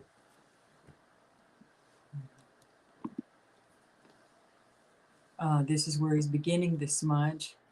Now, what are the words that we use in the video at this time? Is that the Holy Spirit, you are welcome here. Yeah. Come into this place and fill the atmosphere. And then the Luke. And then the orb started just. Yeah. It was Luke. Freaking out. Some verse. after you said that. You said, which is Oh, very yeah. I important. can bring it. Okay. While that picture's on, let me go grab it. Because I don't remember the exact one. So TrackerElla is going to go get the exact words that we said at this point in that cleansing video. I'll put that on when she gets back. But in the cleansing video, you'll see that once we start with the lighting of the cedar, TrackerElla does have her words to cleanse the house. We use the 2/3 man, spirituality, the spiritual warrior ways. So you'll see her in the video say these certain words, and then she explains that in this certain verse how important it is, and she'll explain that also.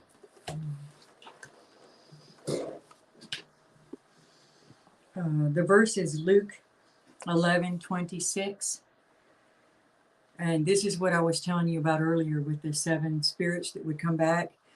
Then the unclean spirit goes and takes 7 other spirits more wicked than itself, and they go in and live there, and the final condition of that person is worse than the first. What it's saying is, if you cast out demons out of an unclean spirits out of a human or a place, you have to be committed to filling that with the Holy Spirit and not allowing any room for any unclean spirits to come back, because it will be worse afterwards if you do. That's what that's about. I love this book that TrackerElla is making. Mm-hmm. I don't know if we can see this.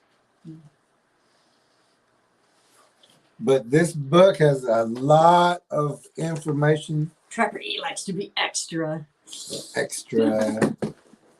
But it has so much information, and it's just unbelievable. We're trying to be where we don't have 50 stacks. When we go somewhere, we can keep it all into one big, cool book. Mm-hmm. But that's a book that hopefully one day you'll get to see that. Hopefully one day it'll be finished. Yeah. But it has a lot of, like that whole spiritual cleansing, the words that we said, it's in that book. Some of the places we've been, the breaks been perfect, kind of pictures for explanation and illustrations. Yeah, we want to be able to take it and say, this is what you're looking at, this, different sections. We're still working it out. It will morph.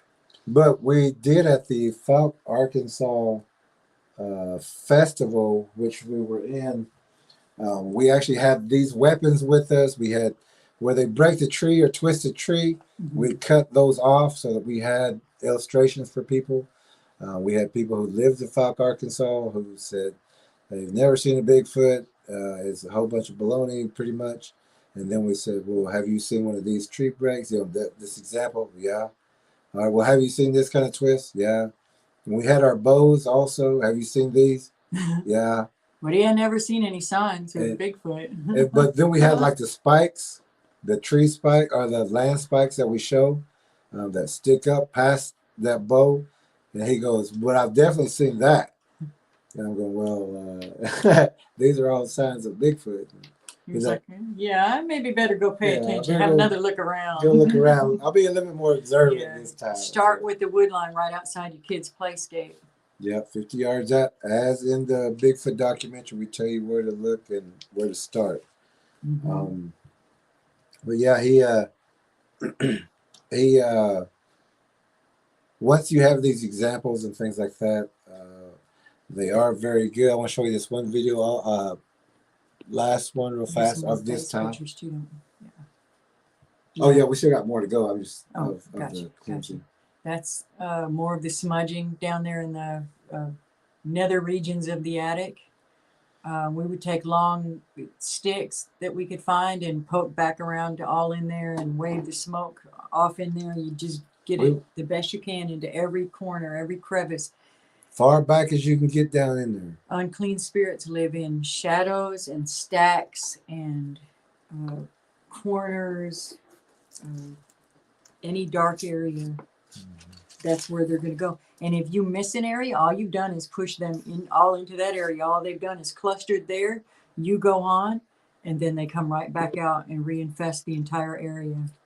And that's even like a child who may throw, who the demons are agitating or something. The child's room, they'll say, "Don't clean my room. I don't believe in that. I don't." That's just the demon using that voice. If you look in this picture here, there's a shadow that I'm standing in the shadow or standing by a shadow. But there's a face also, a couple of them. But the shadow is like the body length, or it's like, I'm gonna do it like that. How you gonna do it? But it's going that way, this way. There you go. You got it. Exactly opposite of what I'm doing. But It's that from left to right. But that shadow, that whole shadow I'm standing in, really. Yeah. You can see that shadow line. But follow that, trace that line out. That's another. It was a bigger entity that we chased out. We switched that whole area. If you watch that spiritual cleansing DVD video on Lead Tracker E's channel, you will see. This is like where we're using the smudging. We're going through the ceiling. I'm in the attic first. We move our way down. We seal the attic, come down to the ground level, then push them out this way, and we push them all the way out. I had gone and cleaned this house several years ago, or cleansed this house. We don't have it now. I'll see if I can get it from the homeowner. But the minute that I anointed the door with oil and stated that the home belonged to Jesus, you could hear a growl on the recording. It was pretty creepy. I didn't hear it when I was doing the anointing, but when we were listening back, we recorded the whole thing up in the attic. The entire time you could hear, it just sounded like 100 little critters running around scraping and scratching and things like that. There is some scratching and scraping in this video too. Nothing to the extreme that it had been that one time as far as that noise. And we haven't heard any growls in any of that video. But that very first time, that was pretty creepy. The only scraping I heard, or those little noises, is when he was poking that one in the eye. It was during the same time, but it wasn't me making that noise. I know. I was going, where's that? Because what I was doing was soft on the insulation. Yeah. That noise in the video, that's not from either of us. No, you can hear like scuttling, whatever it is. Like a low scream, kind of scratch scream, kind of. It's like kind of. It's something. And it started as soon as she started poking. But all I was touching, was thick insulation, so nothing I was doing was making that noise. And they will take that form.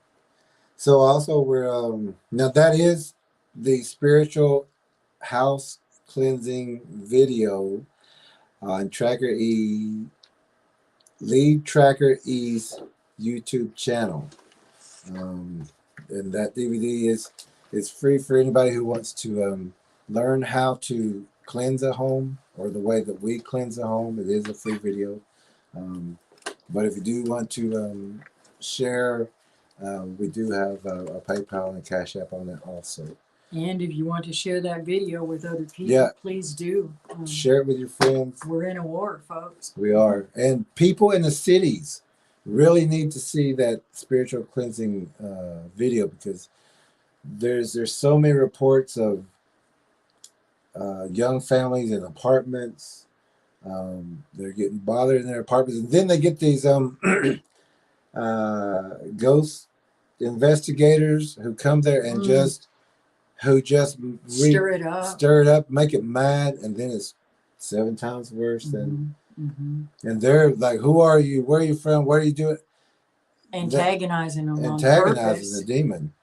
And never say stupid things like, "If you want to mess with somebody, mess with me." Yeah, that's come home with me. Come bother my family. Don't attack me. Why? Yeah. Don't attack anyone. Don't Get attack out. Anybody. Don't ask for it. Yeah, don't ask for it. Don't make it easy for them. Yeah. It's like, you asked for it. You open that door. You asked for it. So don't ask for it. Don't be dabbling. Know that the spiritual war is real. Demons are real. Entities, orbs, translucent beings, translucent predators out there.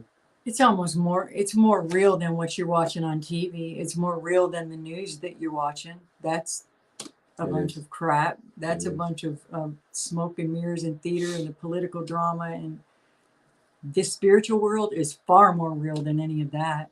Yeah. The ghost hunters you're going to see on the videos, they've got cameras. They got another, and you got to understand, if you've ever been in film or anything, those two people, unless it's like TrackerElla and myself, those two people, usually they've got 10, 15 people with them holding the camera, bringing them drinks. The BFRO kind of people, all the people that we know who's had them come out will tell you they come out making noise, lights, cameras. They're not there to help anybody. They're trying to promote their show. So don't ever call those guys out there. We've got firsthand experienced people who's had them come out, and they will tell you they're not us. They're not us. And be very careful with paranormal people that, if you were to try to have them. But people have to go to paranormal investigators to cleanse their houses sometimes because the preachers around them are weak and frightened. They'll go to the churches, or the churches, for example, the Catholic Church makes it so dang difficult that it could be 2 years before an exorcist comes in. That's ridiculous. If you go in and you cleanse a house and there wasn't anything there, have you hurt anything to begin with? If you're not cleansing it, there will be something there. There's no sense in not going in to help people cleanse their homes. And so many preachers, I've been there where they wouldn't come in and help me in some properties in the past. And there's no excuse for that. If you're a preacher, learn how to cleanse homes, learn how to teach other people to do it, or get someone to teach you. Get the video. And also, if you're going to cast out, which you do have that authority, it's already been given to you. It's yours. You have that ability. You have that power. But when you cast them out of existence. You were proud of that one. Forever. Don't cast them out into the living room. Don't cast them out outside. Yeah. They're going to come back. They're just going to wait on you. Cast them out of existence. Find and destroy. Out of existence. You don't want to give them. They'll say, "Okay, I'll go over here." How you doing? Bother your buddy. We'll circle back around. Don't make deals with demons. Mm-mm. They only want your energy. They only want to feed on you. Their only purpose is. Their only purpose. And they will also give you the deal. Hey, you bring me 10 people, I'll let you go. Yeah, they're liars. They will be truthful in that term. They'll let you go, and the next one will get you. And then the next one will grab you. Hey, I got him now. He didn't go far. We got him. But that demon let you go. You gave him 10 more people, it let you go. But that next demon, the other 50 demons who are waiting for you to be let go, who's already been told, we're going to let him go if he brings me 10. Y'all be ready. We're going to let him go. And as soon as they let that person go, there's more that just grabs and latches on. Do not think you're going to outwit them. Use the authority of the name of Jesus to cast them out. This is not their first trick or treat. They've been tricking people from the time they got here. And it's been a long time. They know every trick in the book. They know how to phrase things, to word things, to avoid questions, just like a lawyer. They know the Bible better than we do. They do. They know the religious or the spiritual laws that people don't know. And we talk about that you may not know the spiritual world is true. You may not know that the spiritual laws are there, but these demons do. These Bigfoot predators, they follow these spiritual laws. They know who they can take and who they can't take, who is of Jesus, who is with that faith, and who is not. And they wait, they listen, they're over your shoulder, listening to every reading conversation. your journal, looking over your shoulder. Reading your journal, everything. They're with you all the time, unless you cleanse your house yourself. And like you was talking about in that video, you will see the orbs. They're not around us, but they are around the family and in that home, or they were. And if they haven't been keeping up with their, which I've worked with families before, and they've asked for more spiritual tools to use to cleanse their home again. And they recognize that it did come back, so they are doing their own. They know how to do it now. They were just looking for cedar and a spear to help get those corners and things like that. You do have to do your upkeep. They are also proof. Everyone is proof that these things will come back. So when you cast out of existence, you have to take a bath. You have to keep taking a bath. Yeah, you still have to do your cleansing. It's not a one-time thing. And every now and then, brush each other off. Just get a broom and I know that sounds kind of weird, but just get a broom and just kind of brush each other off. When somebody is sleeping, a good technique to do is whenever they're sleeping, rub your hand. Don't touch them, but just rub over the third eye or the center where that dreaming starts. You deflect all, because these worlds are right in front of us. We just don't see them. Whenever you have an impact, or maybe you cough too hard and you see those yellow lines, those are worlds. And if you want to see them, whenever that impact happens or cough real hard and you see those lines go real fast, hold your breath and exhale real slow. And when you do that, those worlds will slow down and you can see them, and they'll be real slow. Those are traps. Those are traps. Don't go Dreams into are traps. Dreams are traps. So you can do that over someone, even a baby, anybody really. That dream doesn't open up. It's a world. These worlds are right here. And tell yourself not to dream unless you need an answer about something. Don't ask for anything out loud that a demon would know, because that demon will give you that answer and it will start communicating with you. Only when you pray, you only talk to one person or one being. Don't be just rattling off, open words to these demons, because they're right there. They're waiting, listening. Do your cleansings. So you can find that video on TrackerElla's YouTube channel. So right now we're going to show you a couple of faces of Bigfoots that we found in different areas, and we're going to talk about the sizes, and we're also going to have a couple of comments of people who do have Bigfoots in their areas or have stories that are in the area. And all we need to know is that we have a couple of people who tell us from their experience the sizes and everything. They are truthful people. We do trust them. We've either been to their places or we've been communicating with them for quite a while. But this is from we're just going to kind of go through this real fast, and then we'll talk about this. But a friend asked us to do a track and locate, and we talked about that of them, of the neighbor now knowing. That neighbor didn't know before. As far as we knew, the neighbor didn't believe in Bigfoot, didn't know about Bigfoot, or didn't want to talk about it. I think didn't want to talk about it. I think was just more reclusive because he had been harassed by people in the town. Just stays to himself very much. A very religious person. Yeah. And he's a person who was talking about, am I going crazy, God? What am I seeing? And so we did the track and locate. We're going to show you a couple of pictures, and we'll quickly talk about that. And then we got a couple more things we're going to show you. I'll tell you my sister, a little story. My sister one time took a crystal and made a necklace out of it. And she'd heard that it was a certain kind of crystal. And she wanted to be able to open up to see more spirits. And we've always seen spirits in our family, but she wanted to open it up and see a little bit more.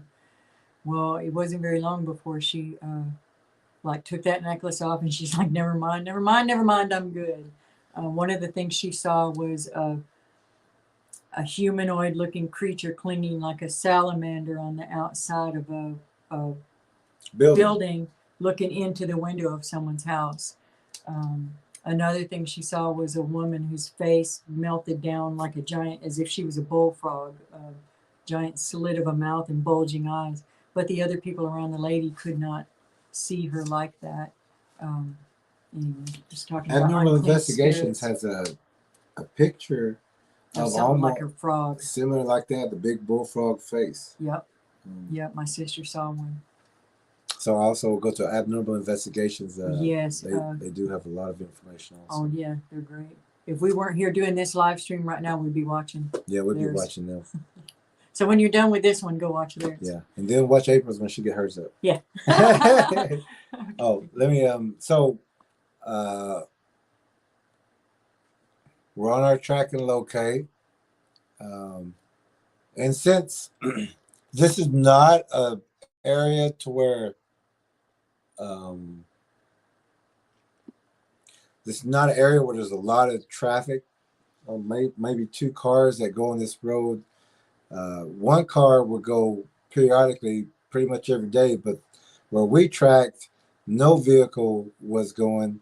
And the next people who were over there, they seemed like they would come in about 5 in the afternoon and leave in the morning. Mm-hmm. And we're using the word road very loosely. Yeah, path. Very rutted, very mud holes. And it is a mountainous area. And actually, it's just undeveloped, yeah. And actually, they're making that place into a Bigfoot research area now, because of all the structures and everything that we reported. They know they have confirmation, and let us show you a couple of that confirmation. And we'll have TrackerElla explain a couple of these. Like these are some of the prints that we found. Just as you, it's always wet right there. She thinks there may be an underground spring in that area. Just straight out from, right now it's a little shed moved onto the property, and it will possibly go back further in later. But right now it's very close to the road, and when she moved it in, there were no blinds, but when we tracked, we found blinds on either side of the front door. And since there's not a lot of traffic in this area, we found this print only because there's not a lot of traffic in this area. They slipped up on this one. And it was wet and muddy. Oh, I think that's a different. So, here we are. We're doing our tracking. We're looking for. Well, actually, we're tracking right now. We're following the path of the Bigfoot, these predators, and it's leading us right to every blind, every bowl, every bridge. Like TrackerElla was saying the other night, that these predators don't sit at one trap all day. They take turns, or they check them periodically. Do a rotation, come and check, come and check, come and check. That's why if you're out there whooping and tree knocking, they're going to come check. Going to come check on you. They want to see what kind of food and how much is there, and are they prepared. Look at the height of that tree break. We would call that a pull down or a fracture. A break is where the top's completely removed. We call that I just said that, pull down or a fracture. But by how tall that is, that gives you an indication of how tall the being that did that is. Here's another one that's twice my height. I'm 5'8". This was a really unusual structure to see two twists going opposite directions like that. Nicely done in Bigfoot standards. Sometimes we're impressed, but it doesn't mean we like them. No, we don't like them. So we did that track and locate, and that was some of the breaks in that area. And the one I was under was, because I'm 5'10", so that would have been at least, let's say 12 or 13 foot, I guess you would say. That one in that area. There's multiple in that area. On this next shot, I want to show you another a viewer, but also a friend of ours. He just moved to another area. He's setting up a new home area. He does have some stories he wants to share with us about that. Um, he has had altercations with these Bigfoot predators. Should we Uh, talk? he has had to kill them. Yes. So, he has been called in to kill them. The story we had told y'all the other night, where the police were soiling themselves. And shaken. This man had what it took, and also divine guidance for that perfect shot. There was two of these Bigfoot. The most striking feature to him, what freaked him out the most, was the massive jaw and chin. He said it looked like it could crush concrete. When he hit it, it picked up a dumpster with one hand and was slamming it around like a paper bag. But he did what needed to be done, and then he caught hell for it afterwards, where they tried to make him out to be the bad guy, even though he'd been called in. But he's got some really good stories. Extremely intelligent person, extremely brave person, and just an all-around good character. And we're glad he's our friend. But anyway, that's who this next photo is. And we're glad he's okay. Oh, absolutely. And getting, he gave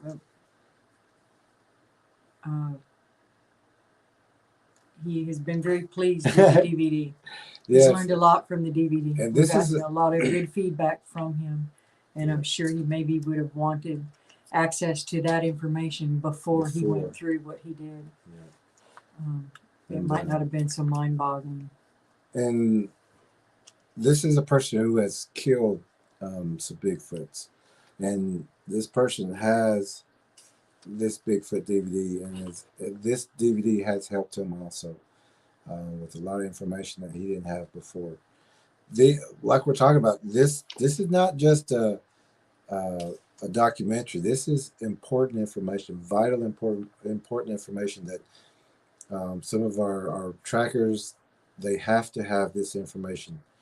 And he said so many things clicked into place after he watched that. Back over, we hear that a lot back over the years of things that they're like, oh wow, now that makes sense. And the same thing happened with me too.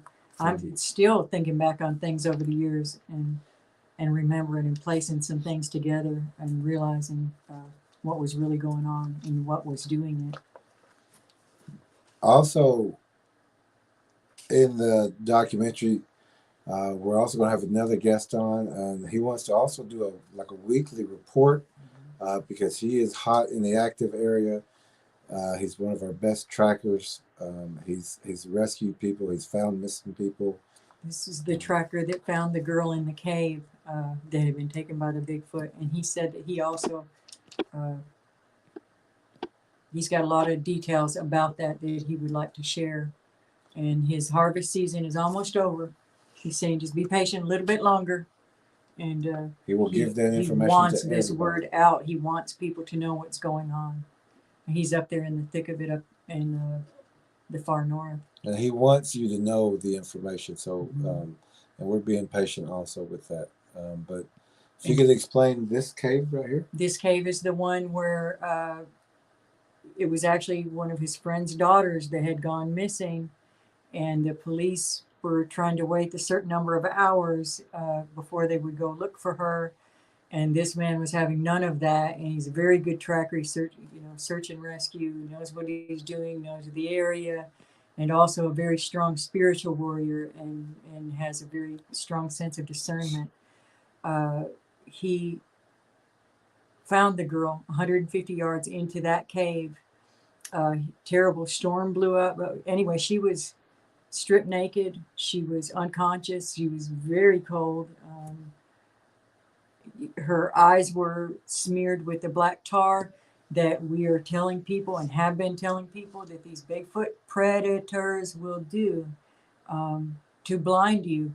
And throw you in a sack or a bag. Yep. Throw you over the shoulder and take you to dinner. Yep. And we don't hear anybody else out there talking about this or telling people this. And that's why we need y'all to also get that word out. So anyway, he called us after he had rescued her from there. She's still unconscious, but he was so excited to find her and just, you know, needed to tell someone. And he called us and let us know because we knew he was going to look for her. You could hear the storm in the background, and I hope that we get to share some of those audios later when he is able to come on. You can hear the distress in his voice. And the storm, everything that we had been telling them about how they will use these storms for cover, and they will work in the storms, they will manipulate the storms, they can intensify them, they can, all of this goes together. And so he called to let us know that he had found her. He just talked very briefly. He told us about he said the black stuff in her eyes, and that he had never heard of that before. He wasn't expecting that. It shocked him when he actually, well, I mean, he had heard it from us before, but he hadn't heard from it before we told him. And he was shocked when he actually saw that. I don't think he really thought that it was still happening, so he was shocked when it did. But he'll be telling y'all all about that, and we can't wait for him to come on too. We have so many amazing guests lined up. Y'all just keep being patient with us, and we'll get there. We'll get some Wi-Fi, and we'll get the computer up to be able to have guests again. Also, when he came out of that cave with that missing person, that young female who he knew from the family, we did say that he broke protocol because he came out and he was calling us and he was telling us everything. He goes, I've never seen, but. And he's not in an area where there was self-service. He has special radio, equipment. Special equipment to be able to call. And so he called us and let us know. He said, I've never seen anything like this before. I mean, the things that you talked about, and this was TrackerElla he was talking about. He said, the thing that you were talking about is there. It happened. And he also said, I've got to get that DVD. I need to learn exactly what y'all know. And he does have that now. He has his own team of other trackers. They'll be getting together in about a week or two. They're all going to watch the Bigfoot documentary DVD and learn everything. Yeah. These are special forces trainers, trackers. We've got Army Rangers, everything, who use this information. They're out there recovering the people, victims. The victims. And 8 people in one area. They were throwing them off of cliffs. And then there's other Bigfoot at the bottom that can, you know, it's sick. Yeah. And the authorities are covering these things up. They sure are. But we're already at 2 hours. Uh-oh. We were wordy tonight. So our other friend who has killed Bigfoots has sent in a couple of pictures for us to look at. The tops were too hard to make out, so we always look for a different angle in the photo. So we're going to show you these photos really quickly. These are large predators in his area, and we'll show you this. This is what we're looked at as the hands, the first part of the hands. And this beast looks like, if anybody has seen the movie The Dark Crystal, if anybody has seen that old movie, The Dark Crystal, it's those beasts that they ride on in the film. It's like a puppet movie. It's called The Dark Crystal. But if you look at that film, you'll see almost the same kind of beast that they captured on film. We don't have the facial because it was too blurry. So we used another technique to go to baseline. Now, if you can see here, these are like the arms, the hands. This thing was moving, and it was going pretty fast past this trail cam. This is the actual trail cam photo. Our friends sent it in. They said they don't know what this is. It just showed up. But to them, but to the people sending this in, it looked like just like a yellow flash. But we looked for different things. We looked at the outlines, and traced it down. But you can clearly see the hairy claws, the hairy hands. We got a lot, Sergio, here going on. But this beast was caught on camera, which was, I believe it was a trail cam. But also, this is the other part of that picture. And I hope you can see this one, because this is like the face of the Bigfoot, or this creature. It is a hybrid creature. But this is the face of this creature. It's pointed down. Now these two, okay, do it again. These two, the two yellow leg looking parts, that's this. Those two front legs, that's that part. But if you look, you're going to see that this creature is carrying another one. It's got it right over its neck, holding the head like this. It's just riding on top of it. If you trace the black, you're going to see the foot that's on the other creature's arm. And it's on the back of the head. It's just right hanging on it, just like a spider would, I guess. And the face is kind of leaning forward of the big one. But the black, the outline of the black is the smaller one that's being carried. It's on the back of the neck. And here again is the front two legs of this creature. And this thing is moving. It's not slow. This thing is moving. It's almost like a blur. But they actually caught this on trail cam.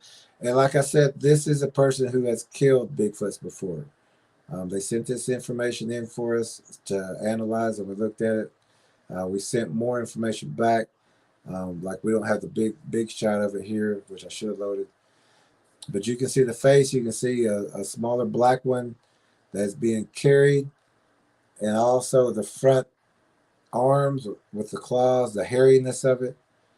This is a light colored predator. This would be the color of the grass, like the dead grass, the wheat grass. Yeah, just like the wheat grass, or a gold looking like color. Dwayne ran into, was running through when he ran into one.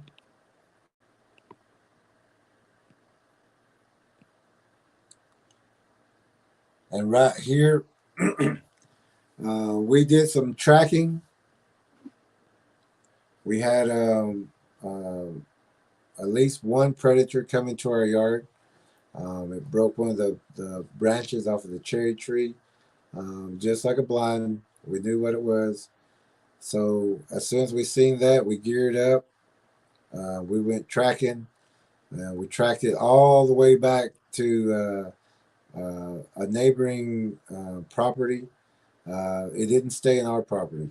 It came in to do what it wanted to or could do, and left as quickly as possible. We did find some other predators in the neighboring property, and they're pretty much staying over there. They come over just to or across the street. Or across the street. You can see the blinds coming up across the street. Yeah. We're starting to take incremental pictures every day. All of our neighbors. Watch the trees are starting to. All of our neighbors. You watch, they're starting to go. Yeah. You know, pretty soon they'll be completely crossed over, and other things will be weaved in. But we're taking pictures each day so we can have it in order to watch those incremental changes. But we can see them building a blind directly across the street from our driveway. All around people's homes, we see these blinds going up. They watch them from here, and they watch us from there. But they know not to come over here. Well, and I think this one was it was a different kind of predator. This one, because we have different tracks on this one. It wasn't a regular Bigfoot one. This one had pointed claw tips. There's a shotgun slug shell right there, almost at the other tip of one of the other claws. But also, if you look, there's a little gap. There's a stone up there at the very top. Right underneath that stone is the claw, where the top of the foot, I guess, the top of the claw comes out like that, like a raptor, I guess you would call them. So we track this one in our area. And the blinds went, or the pull downs, which is the first branch that gets broken down, that the blinds, that's the first part of the structures. So there was pull downs in our yard, and then in a straight line on every tree going off into the middle of the neighbor's field where they've been clearing, getting progressively larger as they went over there.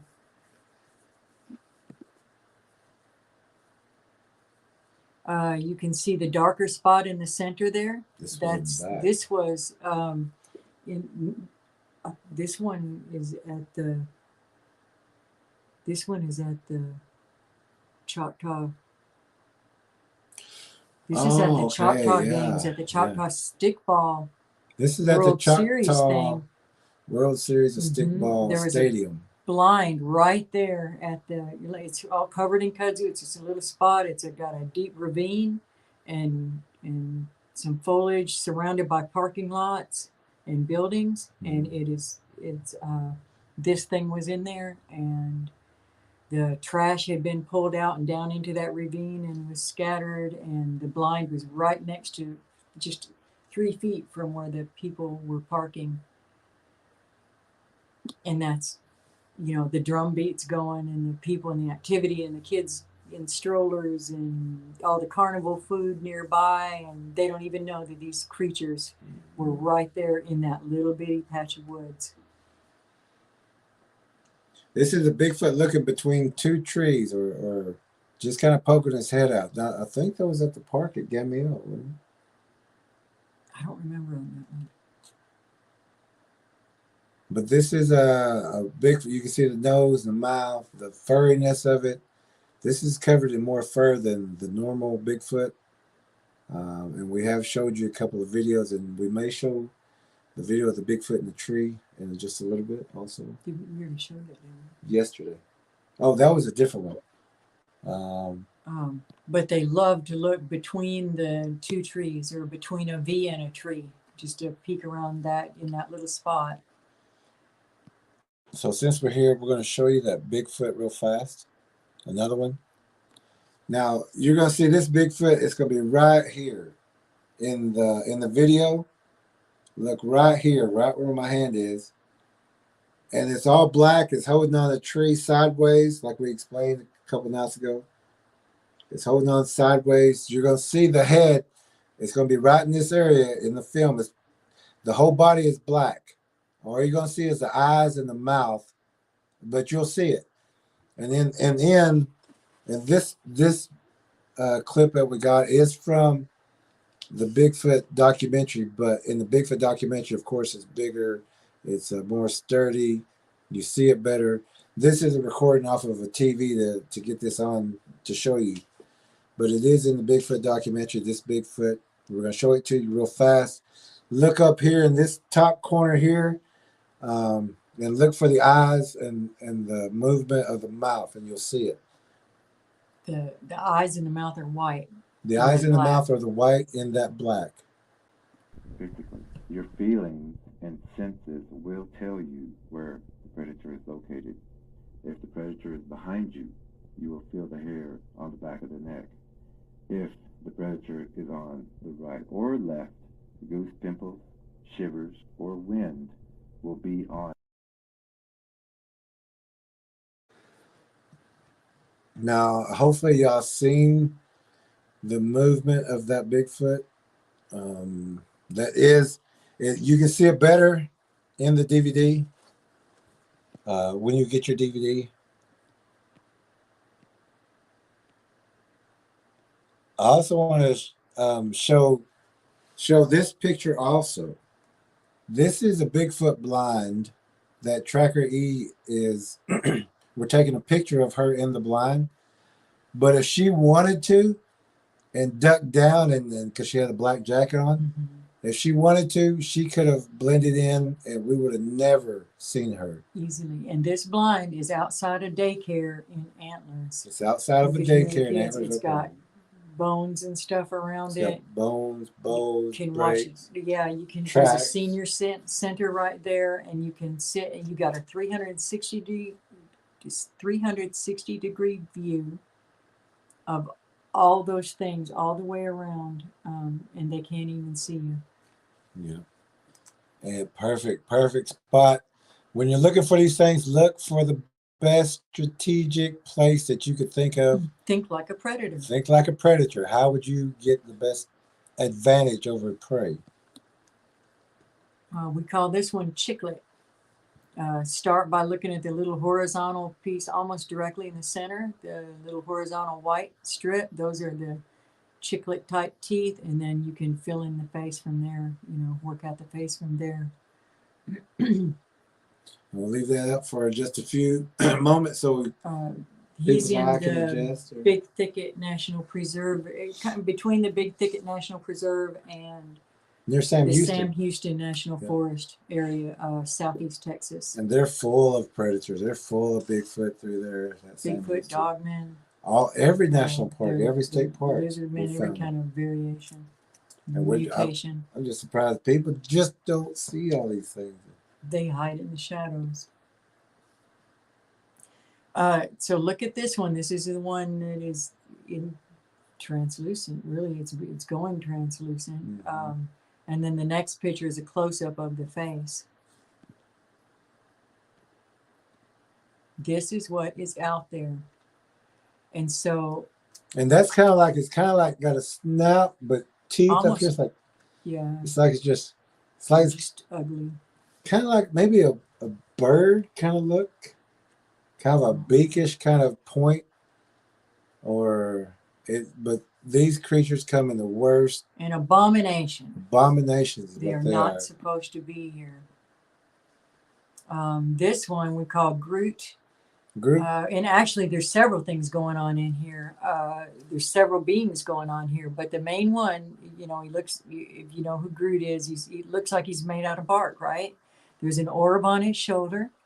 And if you look to his, okay, let's just look at the split on the left. If you look over his left shoulder, you can see more of the typical Bigfoot face behind his shoulder. And if you'll look, and if you'll look up over his other shoulder, up above his head, there's a dogman type thing. I mean, this photo just captured it all in that one spot. If you zoom in on those eyes, you can see the eyelashes and everything. The closest representation I've seen of that kind of Bigfoot is Primal Rage. Yeah. In that movie, whoever did the costuming in that movie did a phenomenal job, and they had them covered in bark, and it was just the closest thing I've seen to this. So remember, his left is the right side of your screen. The right side of that, as far as. So about at the same height as his face, yep. You'll see the other face that's more typical Harry and the Hendersons, what they would lead you to believe that all Bigfoot look like. And then the dog man is up above on the other side.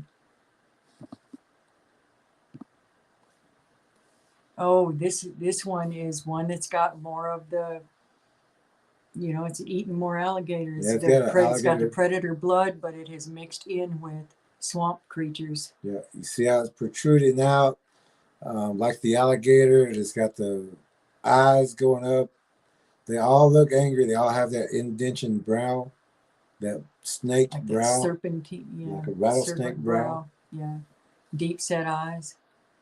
These are all mutants from the original Predator. And that's what we talk about in our DVD. The original Predators can mix DNA, and it contains many DNAs, and it can breed. Make anything. Yeah, it can breed with anything. Everything's fair game. If you've listened to the stories, horses, cows, pigs, everything's free game. Some of them will try to mate with people. Some of them will. And by mate, we mean rape. Rape, and some of them will also rape and eat people at the same time. male and female. So don't think it's just females this is happening to. We've told you time and again that they will use pets. They will use them to feed on energetically or to feed on their blood with the little ones, or they'll use them to lure in soft-hearted people or children. They will use them as little alerts. Well, we've seen several places where the little dogs have been used just to be their alarms. Not only dogs, it's not like a pet that they're loving to. It's a tool. It's a useful weapon that they will use back against us, and they will eat when they're done. But anyway, that's one that's holding a little puppy. The predator is in the background behind that little puppy. We've got 3 or 4 pictures of, well, more than that if you include the Bigfoot in the hoodie. But of different circumstances of them with the dogs. Using small animals, small If puppies. a little puppy's not coming out of the wood line, there's a reason. Their natural tendency is to come out and try to find you. But if they're hanging into the wood line, they're being used as a lure to get you into the wood line. They herd animals. Also in the DVD, we talk about that, how they will use animals to see what kind of person you are. If you walk in that forest with a rifle or a weapon, they're going to herd deer to you. They're going to herd hogs to you, turkey to you. The squirrel, rabbit. They're going to push everything to you to get you out of that forest, or to find out if you're tracking them. They're trying to read you. Oh, yeah, they're trying to read you. And also in the DVD, we do show you a trap that we almost, well, it was set for us. There was no almost. We noticed it and we avoided that trap, but they will set traps for you also. We're at 2.5 hours. There's a little ugly. Now we're showing you that one, and we're on 2.5 hours, so we're going to close this up a little bit. We ran a little bit long. But that's an ugly one there. Expect to see those.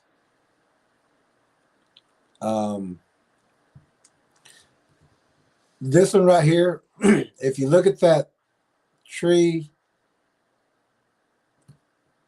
right there at the top, that's going like that. Look at that. Use that tree as a starting point. Right over that tree is a head.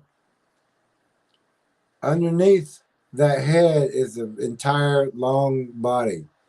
And that tree is that's probably about a 25-foot limb up there. So that one's at least 28 foot. And we've been telling people that they get up to 30, 40 feet tall. And this is in the Bible, and this is in fossils. They still exist. Kandahar giants, I don't know how tall that one was, but they still exist. Let me show one more, and then we'll do comments. Okay. Another viewer. I hope I still got it on here. Do you have the translucent Right here. show one more time? Oh yeah. Another viewer sent this one in.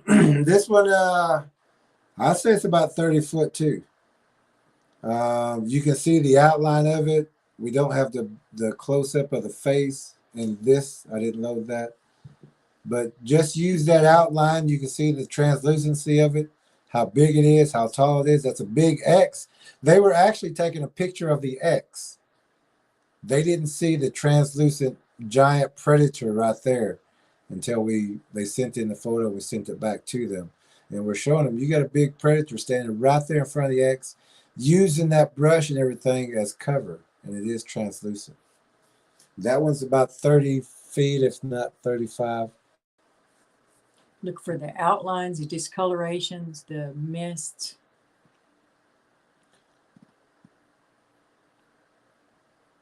I want to show this picture real fast first, and we'll show you the last picture of the night. If this is a tree, there's a scaffold right there. They're building something there, but that scaffold, if you look by the poles, these poles right here, pretty good. These poles right here Follow it down, and you're going to find three Bigfoots right there in that dark area right here. Right here. That square. Along that tree. Now, in that square, what TrackerElla is talking about, we're going to blow that face up.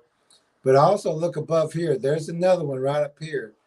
But this one is standing in front of it to break that silhouette. Now, this is what that little one looks like in that square.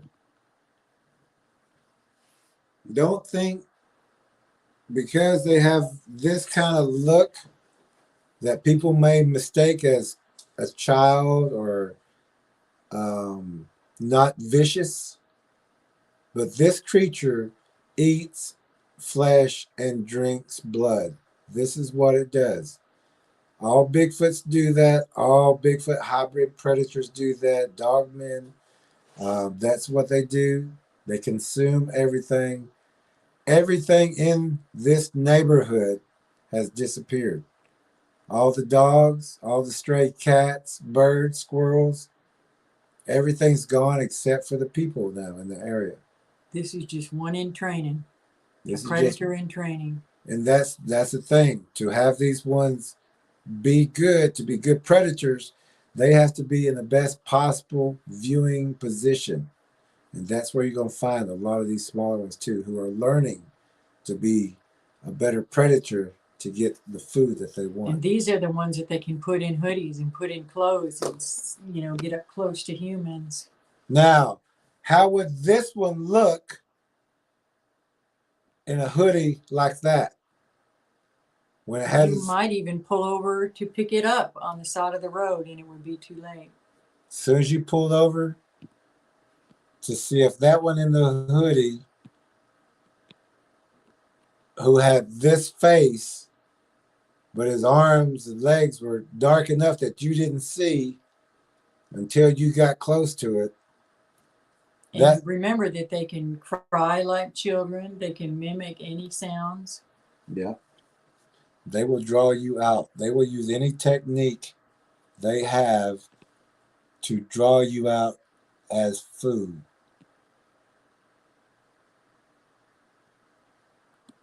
So now we covered the spirituality, and we went over some faces and places that we've been to. We found these creatures everywhere, these predators everywhere. There's not a place that we have not found them.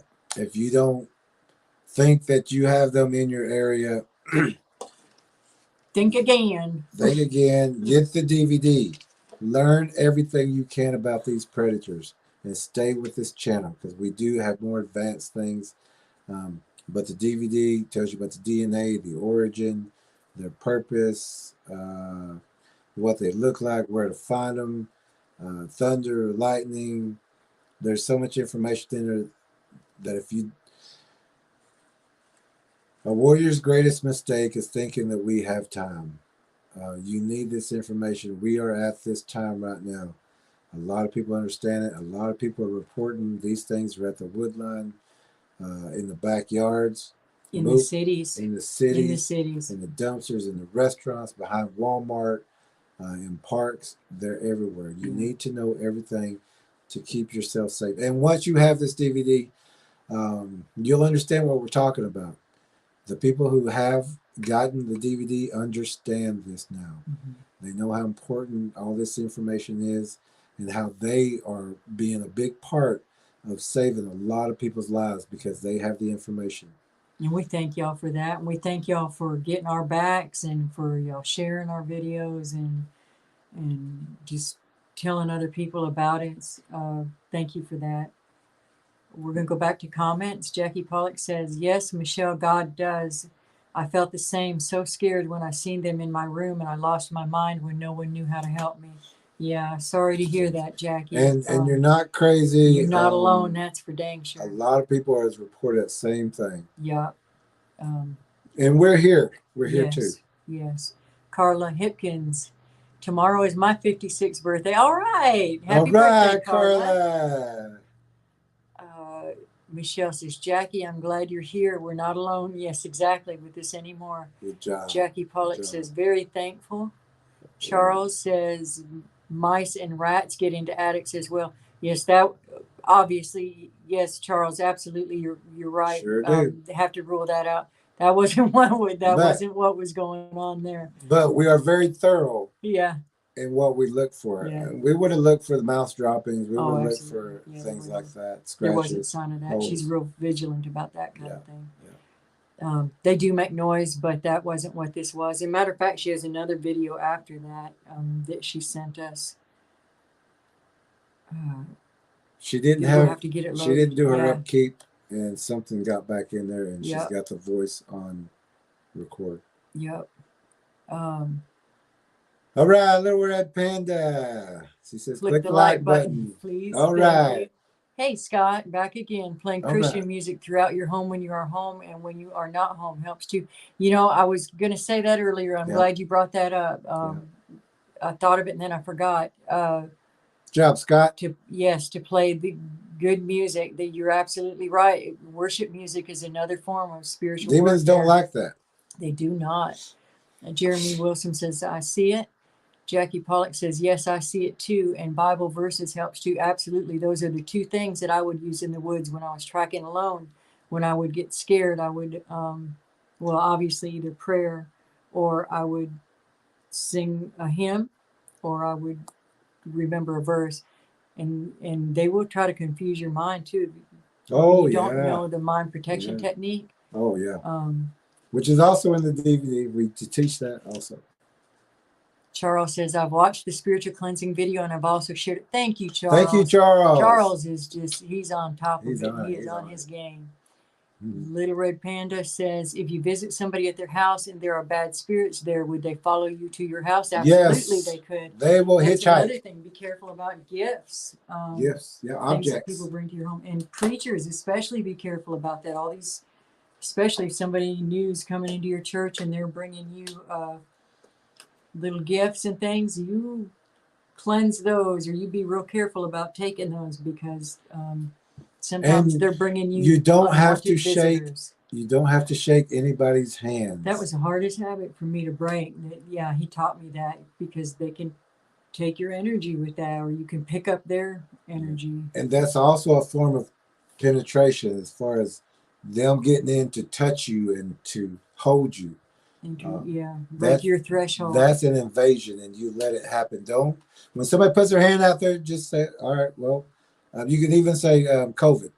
Yeah, nobody think twice about it Yeah, anymore. then okay, I won't shake a lot of people quit shaking hands because of COVID. Don't shake anybody's hands. Don't hug people that you don't know. They may be that energy vampire just waiting to grab you, just to hold on to you. Yeah, Little Red, that's a really good point. Thank you for bringing that up. Yeah. Scared Silly. Hi, Scared Silly. Hey, Scared Silly. Great stuff you are sharing, and I'm sharing your videos too. Thank you. Thank we you, appreciate Scared that Silly. very much. Angel Isaac, so cool. Hey, Angel, great hearing from you. Angel Glad is you're the here. one with Angel Creek. Angel Creek in the Bigfoot research area in the Ozarks, Arkansas Ozarks. Yeah. If you want to do some research, get a hold of Angel. Scared Silly says, wow, I thought something was riding on it. Yep. Yeah. Jeremy Wilson says, looks like a cartoon character. I know, some of them do, don't they? They sure do. And even some of the dog men have got these huge, oversized, big, gigantic heads. Some of these things are mutated in labs too. Alligator faces, bird faces, owl faces. Jeremy says, I see. Scared Silly says, how do you get the DVD? We have the Cash App right here on the screen. We also have PayPal, which is in the description. Just go down to the description. And also what we're going to do is we're going to link the spiritual cleansing video to this video, because we talked so much about it. We're going to go ahead and link it to this. So if you come back later, also we'll put that in the comments. And also our emails are in the comments. There's multiple ways to get a hold of us to purchase that DVD, and we really need you to get it.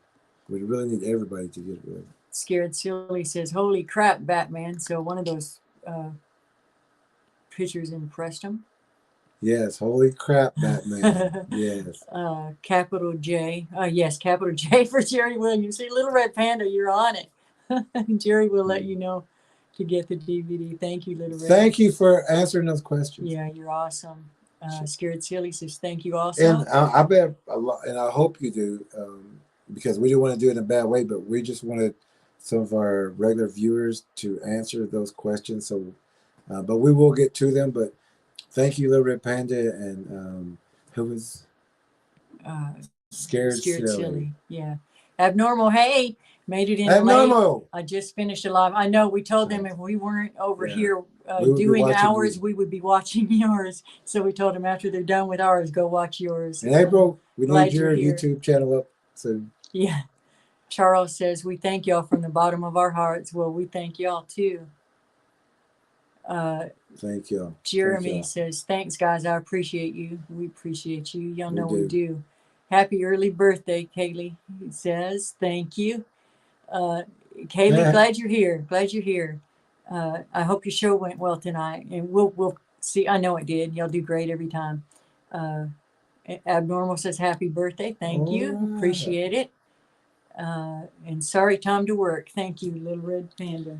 All so right. That's it. Yeah, we'll let y'all go. It's been a really long one tonight. And we didn't mean to go 2 hours and 42 minutes, but when we just so much to talk about. A lot of information to give everybody every night, or every 2 nights.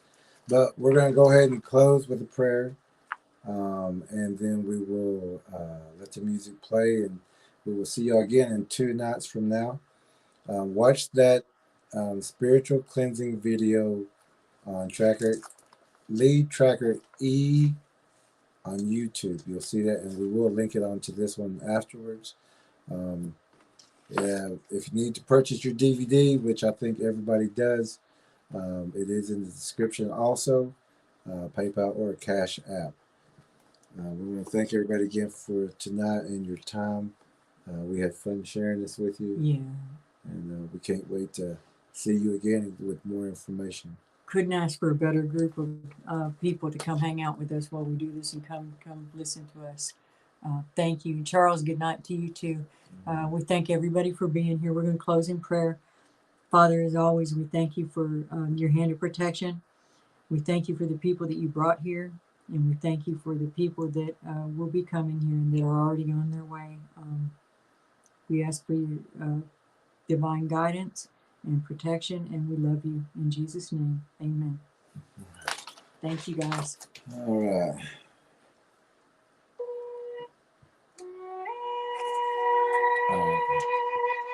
Have a great night, everybody. Let's leave a good picture for everybody.